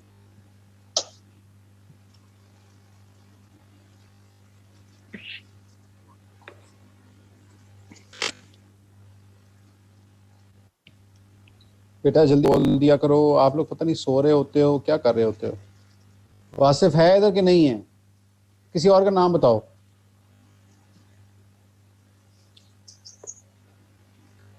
सर अब्दुल्ला फारूकी। अब्दुल्ला फारूकी है? अब्दुल्ला फारूकी एब्सेंट है। सर मैं पढ़ूं? कौन पढ़ना चाह रहा है? नूर। पढ़ लो बेटा। सर अब्दुल्ला फारूकी भी प्रेजेंट हूँ सर। तुम पहले कहाँ गए हुए थे? सर मेरा माइक का म्यूट हुआ था, मैं बोल रहा था, मैं अनम्यूट करना भूल गया था। चलो बोलो, ये पढ़ो, इसको बोलो। Equilibrium Nash potential. Potential difference that would exactly balance oppose the tendency for diffusion down a concentration difference. Chemical and electrical driving forces that act on an ion are equal and opposite, and no more net diffusion of the ion occurs. The magnitude of the Nash potential is determined by the ratio of the concentration of a particular ion on the two sides of the membrane. So it is the potential difference that would exactly balance or oppose the tendency for diffusion. सो एक पहली चीज थी that is concentration gradient, और दूसरा क्या था, electrical gradient, electrical driving forces. ये जो दोनों एक दूसरे को मैच कर जाएंगी तो फिर नेट मूवमेंट जो होगी इनकी वो क्रॉस मेम्ब्रेन रुक जाती है, अपोज हो जाती है, उस पॉइंट पे हम लेबल करते हैं that is the nerves potential of that specific ion. ठीक है, अब हम यहाँ पर मैं दोबारा वो स्टोरी बताने लगा हूँ। ये मैंने दोबारा एक फ्लो चार्ट खुद जनरेट किया हुआ है। मैं आपको कहा था कि विजुलाइज करें, एक मेम्ब्रेन में पहुंचे हैं और मेम्ब्रेन के अंदर आपको दो पॉइंट नजर आए हैं, एक रेड पॉइंट नजर आ रहा है, ब्लू पॉइंट नजर आ रहा है। रेड पॉइंट के पास आप गए तो आपने देखा कि वहां पर सोडियम की मूवमेंट हो रही है, वो सोडियम का लीक चैनल है। और ब्लू पॉइंट के पास आप गए तो आप नोटिस किया कि वो पोटेशियम का लीक चैनल है और वहां पर पोटेशियम आयंस की मूवमेंट हो रही है। तो वहां पर मैंने ऑब्जर्व किया potassium is more inside and less outside. इसकी वजह से क्या हो रहा है, potassium is diffusing from inside to outside by following the property of diffusion, by following the property of concentration gradient. From higher concentration to lower concentration movement हो रही है, potassium is moving from inside to outside, जिसकी वजह से क्या हो रहा है, जब पॉजिटिव आयंस बाहर मूव कर रहे हैं तो negativity inside is created. This negativity attracts some more potassium ions inside. ठीक है, अब नेगेटिविटी उसको मैच कर रही है, उसको कर रही है, जिसकी वजह से क्या होगा, नेट मूवमेंट जो पोटेशियम की होगी वो रुक जाएगी और उसको हम लेबल कर देंगे कि that is the diffusion potential that opposes further diffusion is called as Nernst potential of potassium. और इसकी वैल्यू क्या थी पोटेशियम की, नर्व्स पोटेंशियल की वैल्यू कोई बताएगा? -94 मिलीवोल्ट। ये आपने नहीं भूलना, पोटेशियम की नर्व्स इक्वेशन की या डिफ्यूजन पोटेंशियल की वैल्यू है -94 मिलीवोल्ट्स। और इसी तरह स्टोरी शुरू हुई है। मैंने ब्लू पॉइंट को ऑब्जर्व कर लिया, अब मैं रेड पॉइंट को ऑब्जर्व कर रहा हूँ। ये आप डायग्राम देख सकते हैं जिसमें पोटेशियम की कंसंट्रेशन ग्रेडियंट की हो रही है और यहाँ पे इलेक्ट्रिकल ग्रेडियंट है। तो एक दोनों पॉइंट पे आके एक दोनों रुकते हैं, जिसकी वजह से वो अपोज हो जाती है नेट मूवमेंट, जिसके रिजल्ट में क्या होता है, वैल्यू उसकी आ जाती है -94 मिलीवोल्ट। और इसी तरह हमने पॉइंट को डिस्कस किया था। रेड पॉइंट किसका था, कौन से आयन का था, कौन से चैनल का था? सोडियम का लीक चैनल था। उसमें क्या था, sodium is more outside and less inside, जिसमें क्या था, sodium is diffusing from outside to inside, positivity inside created, negativity outside उसको होती है। और वो इस इलेक्ट्रोस्टैटिक फोर्सेस की वजह से जो नेट मूवमेंट होती है सोडियम की वो रुक जाती है, जिसकी वजह से क्या होता है, उसको हम लेबल कर देते हैं it is the nerves potential of sodium ions. और इसकी वैल्यू थी कितनी, +61 मिलीवोल्ट्स। सो डिफ्यूजन पोटेंशियल और नर्व्स पोटेंशियल कॉन्सेप्ट आप लोगों को क्लियर हो गया थोड़ा सा? जी नूर, बेटा नूर, आप बोलने लगे थे पहले। नूर, आपको क्लियर हो गया? जी सर। फरहान अख्तर,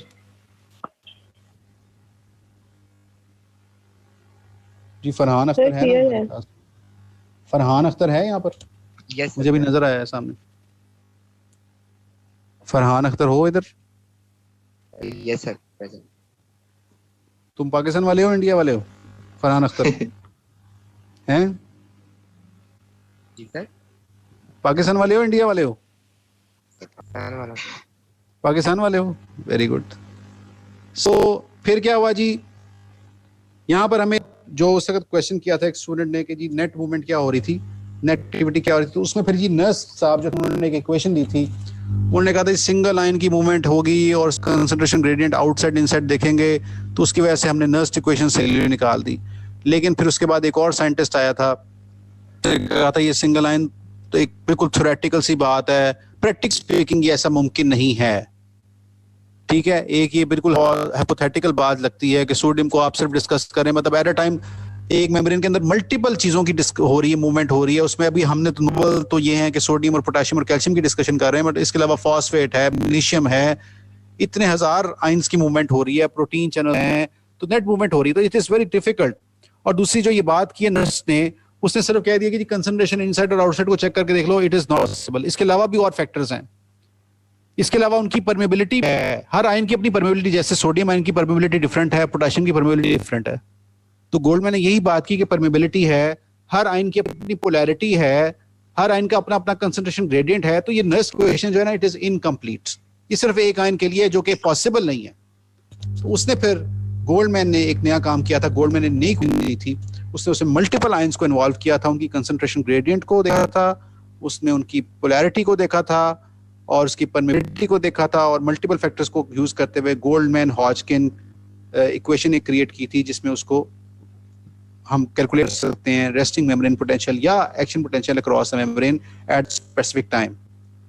ठीक है, सो ये क्वेश्चन आता है कि नर्स इक्वेशन और गोल्डमैन इक्वेशन में क्या डिफरेंस है, क्या डेफिशिएंसीज थी गोल्डमैन उसकी नर्स इक्वेशन के अंदर, वो किन फैक्टर्स पे डिपेंडेंट थी, गोल्डमैन इक्वेशन क्या फैक्टर्स थे, क्या उसके डिटर्मिनेंट्स थे। तो आपने याद रखना है कि नर्स इक्वेशन सिर्फ कंसंट्रेशन ग्रेडियंट जो था वो एक मेन फैक्टर था जिसके ऊपर नर्स इक्वेशन डिपेंड करती थी और वो सिर्फ एक आयन के लिए था, जबकि गोल्डमैन इक्वेशन मल्टीपल आयंस के लिए वो यूज होता है और इसमें कंसंट्रेशन ग्रेडियंट के अलावा पोलैरिटी ऑफ ईच आयन और permeability of membrane to that ion वो भी उसमें कंसिडर की जाती है। ठीक है, सो बेटा आपको समझ आ गई जिसने क्वेश्चन किया था? जी सर। चलो गुड। सो उसके बाद क्या है जी, रेस्टिंग मेम्ब्रेन पोटेंशियल। जी इसको पढ़ दो एनीवन।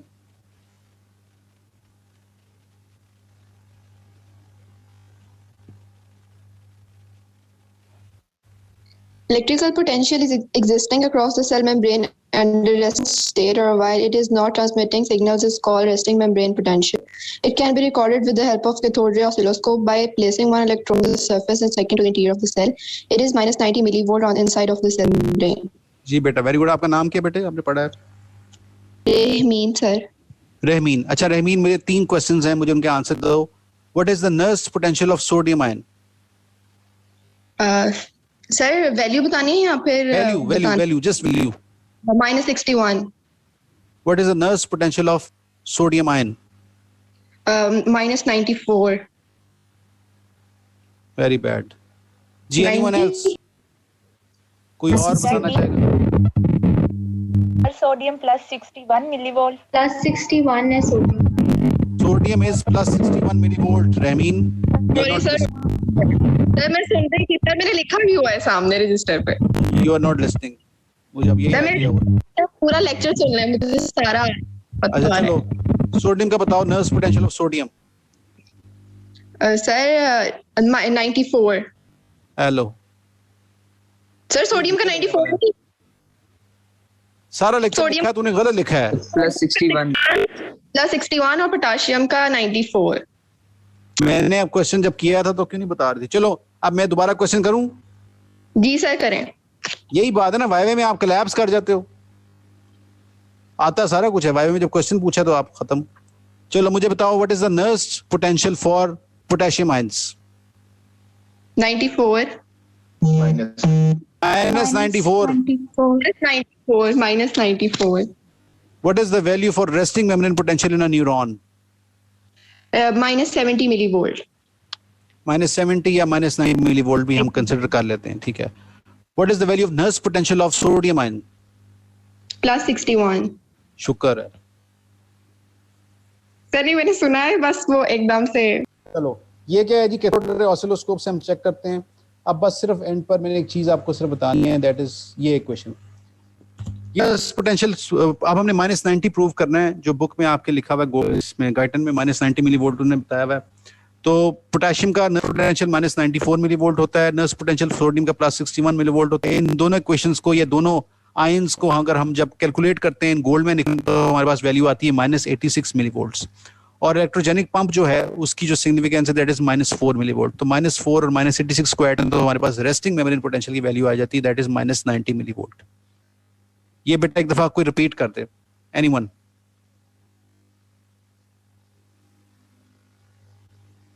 जी सीआर किसी का नाम ले बेटा। RS sir. आरएस के अलावा कोई नहीं है? बाकियों को तूने छुपा के रखा हुआ।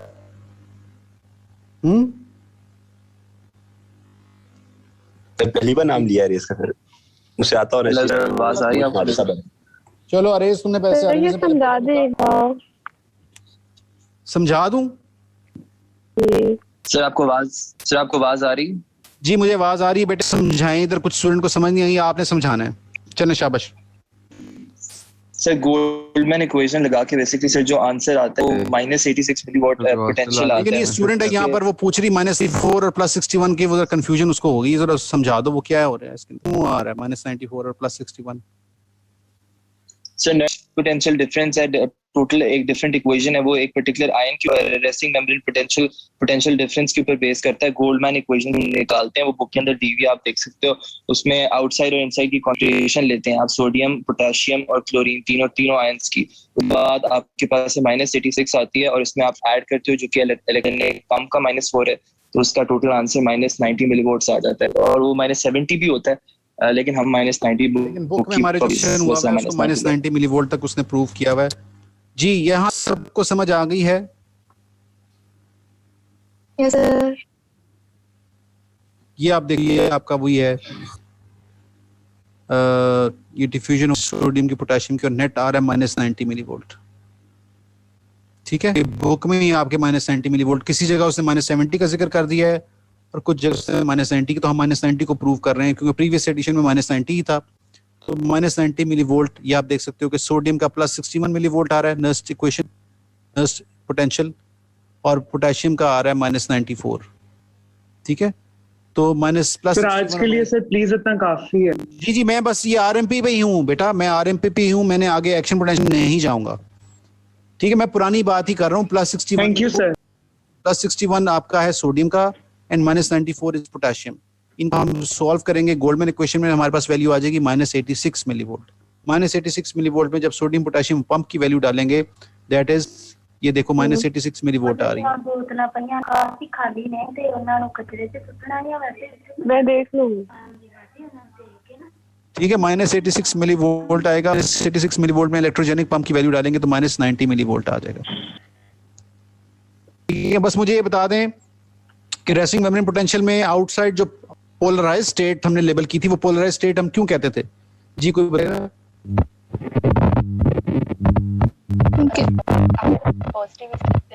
क्या आवाज नहीं आ रही? हेलो सर, बाहर पॉजिटिव आयन ज्यादा है देन नेगेटिव।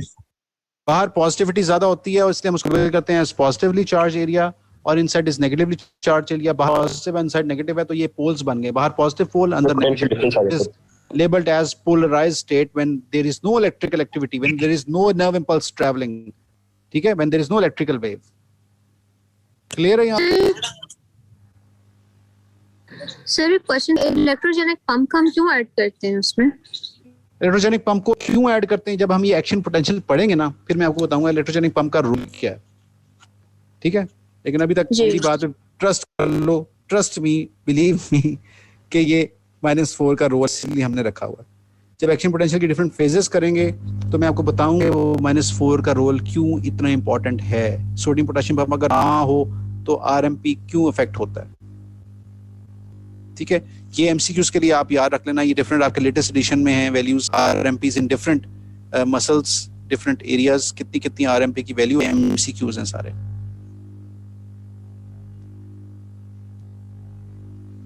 ठीक है, आगे हम ग्रेडेड पोटेंशियल नहीं कर रहे, दैट्स इट। यहां तक सबको समझ आ गई है? सर हमने जी बेटा, मुझे आवाज नहीं आ रही, कौन बोल रहा है? बहुत हल्की आवाज आ रही है। सर हमने प्रीवियस चैप्टर, बेटा मुझे आवाज ही नहीं आ रही है आपकी।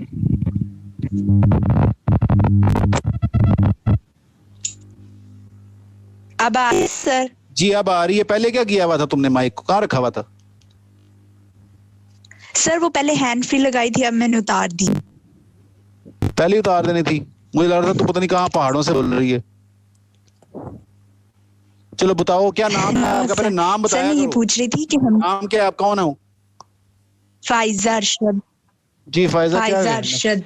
जी फाइजा अरशद, क्या हुआ मसला?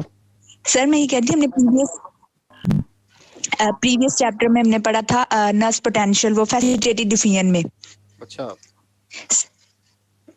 फैसिलिटेटेड डिफियन में भी हमने एक नर्स पोटेंशियल पढ़ा था ना सर, वो यही नर्स पोटेंशियल है?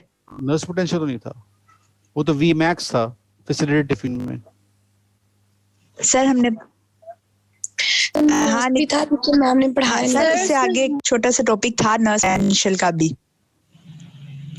फैक्टर्स जी सर अफेक्टिंग सिर्फ डिफ्यूजन वाला इक्वेशन था। लिखी हुई थी। वो डिफ्यूजन सिर्फ पोटेंशियल equation वाला ही लिखी हुई था, थी। Diffusion potential Yes. वाली ही स्टोरी थी जो मैडम ने स्टार्ट की थी, लेकिन मैंने आपको आज डिटेल में बता दी कि डिफ्यूजन पोटेंशियल क्या है, नर्स पोटेंशियल क्या है, इक्विलिब्रियम पोटेंशियल क्या है, और during resting state potential difference कितना होता है, उसकी वैल्यू क्या होती है। ये तो हमने बहुत डिटेल में पढ़ लिया ना, वो तो मैडम ने सिर्फ इंट्रोडक्शन करवाया था और चैनल्स को इंट्रोड्यूस करवाया था, जिस तरह मैं भी आपको बता रहा हूँ कि लीक चैनल्स मैंने आज इंट्रोड्यूस किए हैं आपको, और जब एक्शन पोटेंशियल आएगा तो हम इंशाल्लाह वोल्टेज गेटेड टनल्स को इन्वॉल्व करेंगे, उसको देखेंगे फिर आगे क्या हो रहा है। ठीक है सर ये लीक चैनल्स कैरियर प्रोटीन्स ही हैं? नहीं बेटा, ये कैरियर प्रोटीन नहीं होते, ये sir leak leak channel channels होते हैं। कैरियर प्रोटीन्स हैं? नहीं बेटा, कैरियर प्रोटीन नहीं, लीक चैनल्स हैं बस। ये चैनल्स हैं और ये ओपन के गेट नहीं लगे हुए, ये चैनल्स हैं, इनके गेट्स नहीं लगे हुए, कंटिन्यूसली इसमें मूवमेंट हो रही है, कैरियर प्रोटीन वाला लिंक नहीं है। जी ठीक है सर। सर हमें ये रेस्टिंग मेम्ब्रेन पोटेंशियल प्रूव करना तो नहीं आएगा ना, लाइक गोल्डमैन यार से प्रूव करना नहीं आता, लेकिन एक दफा क्वेश्चन आया हुआ है कि what are the determinants of resting membrane potential, या क्वेश्चन आया हुआ है कि how resting membrane potential is maintained across fibre across a membrane. तो उसमें आपको ये बात मेंशन करनी पड़ेगी कि कौन से आयंस इन्वॉल्व हैं, कौन से चैनल्स इन्वॉल्व हैं, और वो जो आयंस इन्वॉल्व हुए हैं उनके नर्स पोटेंशियल क्या हैं, और उसकी वजह से रिजल्टेंट एक्टिव -90 क्यों बन रहा है। तो ये एक ओवरऑल पूरी कंप्लीट स्टोरी है जो कि बतानी पड़ेगी डिफरेंट चैनल्स को एक्सप्लेन करके।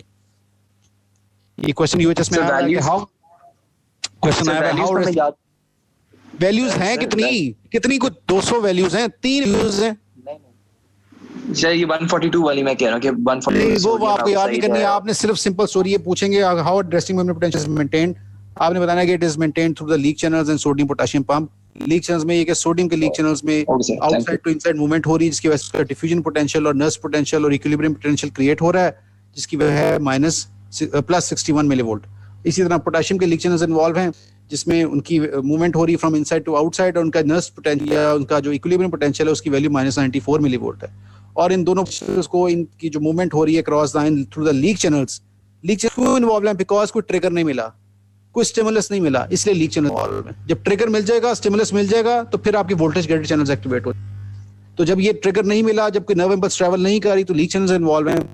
तो उसके बाद फिर क्या होगा, आपके सोडियम पोटेशियम पंप इन्वॉल्व है, और इसके बाद नेट एक्टिविटी जो आ रही है रेस्टिंग मेम्ब्रेन पोटेंशियल की, दैट इज -90 मिलीवोल्ट्स। इस समय आपने डिस्कस करना है चैनल्स को, लीक चैनल्स को, आयंस कौन से इन्वॉल्व हैं, उनकी मूवमेंट इनसाइड हो रही है कि आउटसाइड हो रही है, और उनका नर्स पोटेंशियल आ रहा है, इक्विलिब्रियम पोटेंशियल क्या आ रहा है, और नेट पे एंड पर बताना है कि इन सब की वजह से -90 millivolt resting membrane potential create हुआ है। That's it. ठीक है सर, जो इसमें -84 है, इसमें उसके बाद हमने -4 ऐड किया हाइड्रोजन एटॉम का, तो उसमें -90 जो वैल्यू आई है, मुझे वो समझ नहीं आई कि उसमें -84 कैसे बना। -86 मिलीवोल्ट। सिर्फ ये बुक में भी आपके बुक में भी मेंशन है कि इन दोनों इक्वेट किया गया है। हम उस डिटेल में नहीं जाएंगे, सिर्फ आपने अपने लेवल पे याद रखना है कि नर्स पोटेंशियल ऑफ सोडियम जिसकी वैल्यू है +61, नर्स पोटेंशियल ऑफ पोटेशियम जिसकी वैल्यू है -94, इनको गोल्डमैन इक्वेशन में सॉल्व किया गया, और सॉल्व करके एक वैल्यू आई जिसका -86। उसकी जो सॉल्व करना है, वो जो उसके अंदर कैलकुलेशन की हुई है, हम उस चीज में नहीं रहेंगे, क्योंकि आपका गाइडन भी उस चीज में नहीं पड़ा। उसने सिर्फ ये कहा कि उन दोनों की नेट मूवमेंट -86 मिलीवोल्ट की आ रही है। ठीक है सर, बिकॉज़ मैं वही कंफ्यूज हो रही हूँ कि 84 कहाँ से है, इसका हमने इसमें ये देखो एक मेंशन है, मैंने यहाँ पे जो लगाया, ये +61 मिलीवोल्ट है सोडियम का, और ये पोटेशियम का -90 मिलीवोल्ट है, और उसने नेट बता दी कि नेट इफेक्ट इसका आ रहा है -86 मिलीवोल्ट्स। ठीक है सर, थैंक यू। ठीक है, बाकी ये जो इसके मूवमेंट है 142, 14, ये इसको बेशक आप ना करें, आपको सिर्फ जो नेट कॉन्सेप्ट है मैंने वो बता दिया है, वो आपको क्लियर होना चाहिए। जी और भी क्वेश्चन?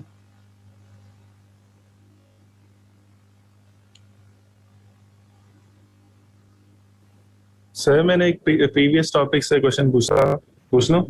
पूछो।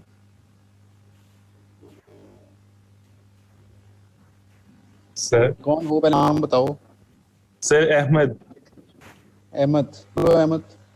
सर वो मैंने पूछना था, फैसिलिटेटेड डिफ्यूजन और सिंपल डिफ्यूजन में से कौन सा मेथड फास्ट है फॉर ट्रांसपोर्ट? दोनों की लिमिटेशन है। जो सिंपल डिफ्यूजन है वो कॉन्टिन्यूस प्रोसेस है, जी। वो होती रहती है, रुकती नहीं है। जबकि जो फैसिलिटेटेड डिफ्यूजन है उसकी लिमिटेशन, कैरियर प्रोटीन जब सुपर सैचुरेट हो जाती है तो वो रुक जाती है। तो वो जो रुक जाती है उसको हम क्या कहते हैं? शाबाश। सैचुरेट हो जा। No, Vmax. Vmax, that is Vmax। तो Vmax की प्रॉपर्टी फैसिलिटेटेड डिफ्यूजन में आती है, जबकि सिर्फ डिफ्यूजन में कोई Vmax नहीं है, उसमें मल्टीपल मूवमेंट होती रहती है थ्रू आउट। सो यानी फैक्टर्स पे डिपेंड करता है, यानी कभी कैरियर प्रोटीन इन्वॉल्व आ गई, देखो कैरियर प्रोटीन, जैसे फॉर एग्जांपल एक गाड़ी है, गाड़ी की सीटिंग कैपेसिटी है ना, एक गाड़ी की सीटिंग कैपेसिटी है 4 बंदे 5 बैठ सकते हैं ना। जी सर। क्या है उस गाड़ी की मैक्सिमम कैपेसिटी है, ठीक है। और जो पैदल चल रहे होंगे सिंपल डिफ्यूजन वाले, पैदल वो जितने मर्जी चले जाओ सर, लेकिन गाड़ी वाले तेज तो होंगे। तेज तो होते हैं, लेकिन वो ये कि उनके ऊपर भी डिपेंड है ना। देखो अब गाड़ी में बैठा है, उसकी वैसे वो पैदल शायद ना चल सकता हो, उसका साइज हो, उसकी परमेबिलिटी फैक्टर डिफरेंट हो, लिमिटेशन तो है। Vmax की लिमिटेशन है, फैसिलिटेटेड डिफ्यूजन की लिमिटेशन है। सो यानी इसका यानी डिपेंड करता है फैक्टर्स पे, डिपेंड करता है। प्लस कैरियर प्रोटीन की भी अपनी फिजिबिलिटी है ना, उसकी अपनी स्पेस है। गाड़ी के अंदर 6 बंदे 5 बंदे ही बैठ सकते हैं ना, 10 बंदे तो नहीं बैठ सकते। तो कैरियर प्रोटीन जब पूरे बंदे बैठ जाते हैं उसके अंदर, पूरे वो अटैचमेंट्स जाती हैं, तो वो सुपर सैचुरेट हो जाती है। That is the Vmax। अच्छा चलिए, सही है सर, थैंक यू। आज का लेक्चर समझ आ गया सबको? थोड़ा कॉन्सेप्चुअल था, आई ट्राइड माय बेस्ट कि आपको थोड़ा कॉन्सेप्चुअल स्टडीज सारी उस तरह बताऊं। आई होप कि आपको अंडरस्टैंडिंग डेवलप हो गई होगी। जी सर जी सर, आवाज आ रही है? जी जी बोलो। सर मैं ये कह रही थी, जो हम रेस्टिंग मेम्ब्रेन पोटेंशियल को 90 मिली वो मतलब कि आता है हमारे पास, उसका रेस्टिंग मेम्ब्रेन पोटेंशियल नेगेटिव होता है। सर हम उसको नेगेटिव ही क्यों कंसीडर करते हैं? हम उसको पॉजिटिव भी तो कर सकते हैं। इसलिए नेगेटिव करते हैं बेटा, भी स्लाइडों में बताया था, तुमने सुनी नहीं स्लाइडें? क्या नाम है आपका? फाइजा। फाइजा, तुमने लेक्चर नहीं सुना मुझे लगता पूरा आज। सर बार बार ऐसे क्वेश्चन करी जो कि हमने साथ साथ हम सारे पूरे करते गए हैं, वो तुम सवाल की हो। नो सर, नहीं, माइनिंग से कहते हैं कि देखो होता ये है कि इनसाइड इज 70 times या 90 times more negative as compared to outside. That's why it is called as sir okay. अब आउटसाइड भी तो मोर पॉजिटिव होती है देन इनसाइड। हम रेफरेंस भी तो ज्यादा पॉजिटिव ही होता है ना, अगर नेगेटिव ज्यादा इनसाइड का लेते हैं, रेफरेंस इनसाइड का लेते हैं, याद रखना। ठीक है। तो सर जब हम एक्शन पोटेंशियल करेंगे तब रेफरेंस इनसाइड को ही लेंगे, इनसाइड का लेंगे, अंदर पॉजिटिविटी होगी, फिर हम लेबल कर देंगे पॉजिटिव हो गया, तो वो पॉजिटिव हो जाएगा। ठीक है जी सर। अब जाओ पढ़ो जाके, तुम लोगों का टेस्ट है, सारे लेंगे। ठीक है बेटा, समझ आई? Yes sir. चलो थैंक यू, हाफिज। अल्लाह हाफिज सर।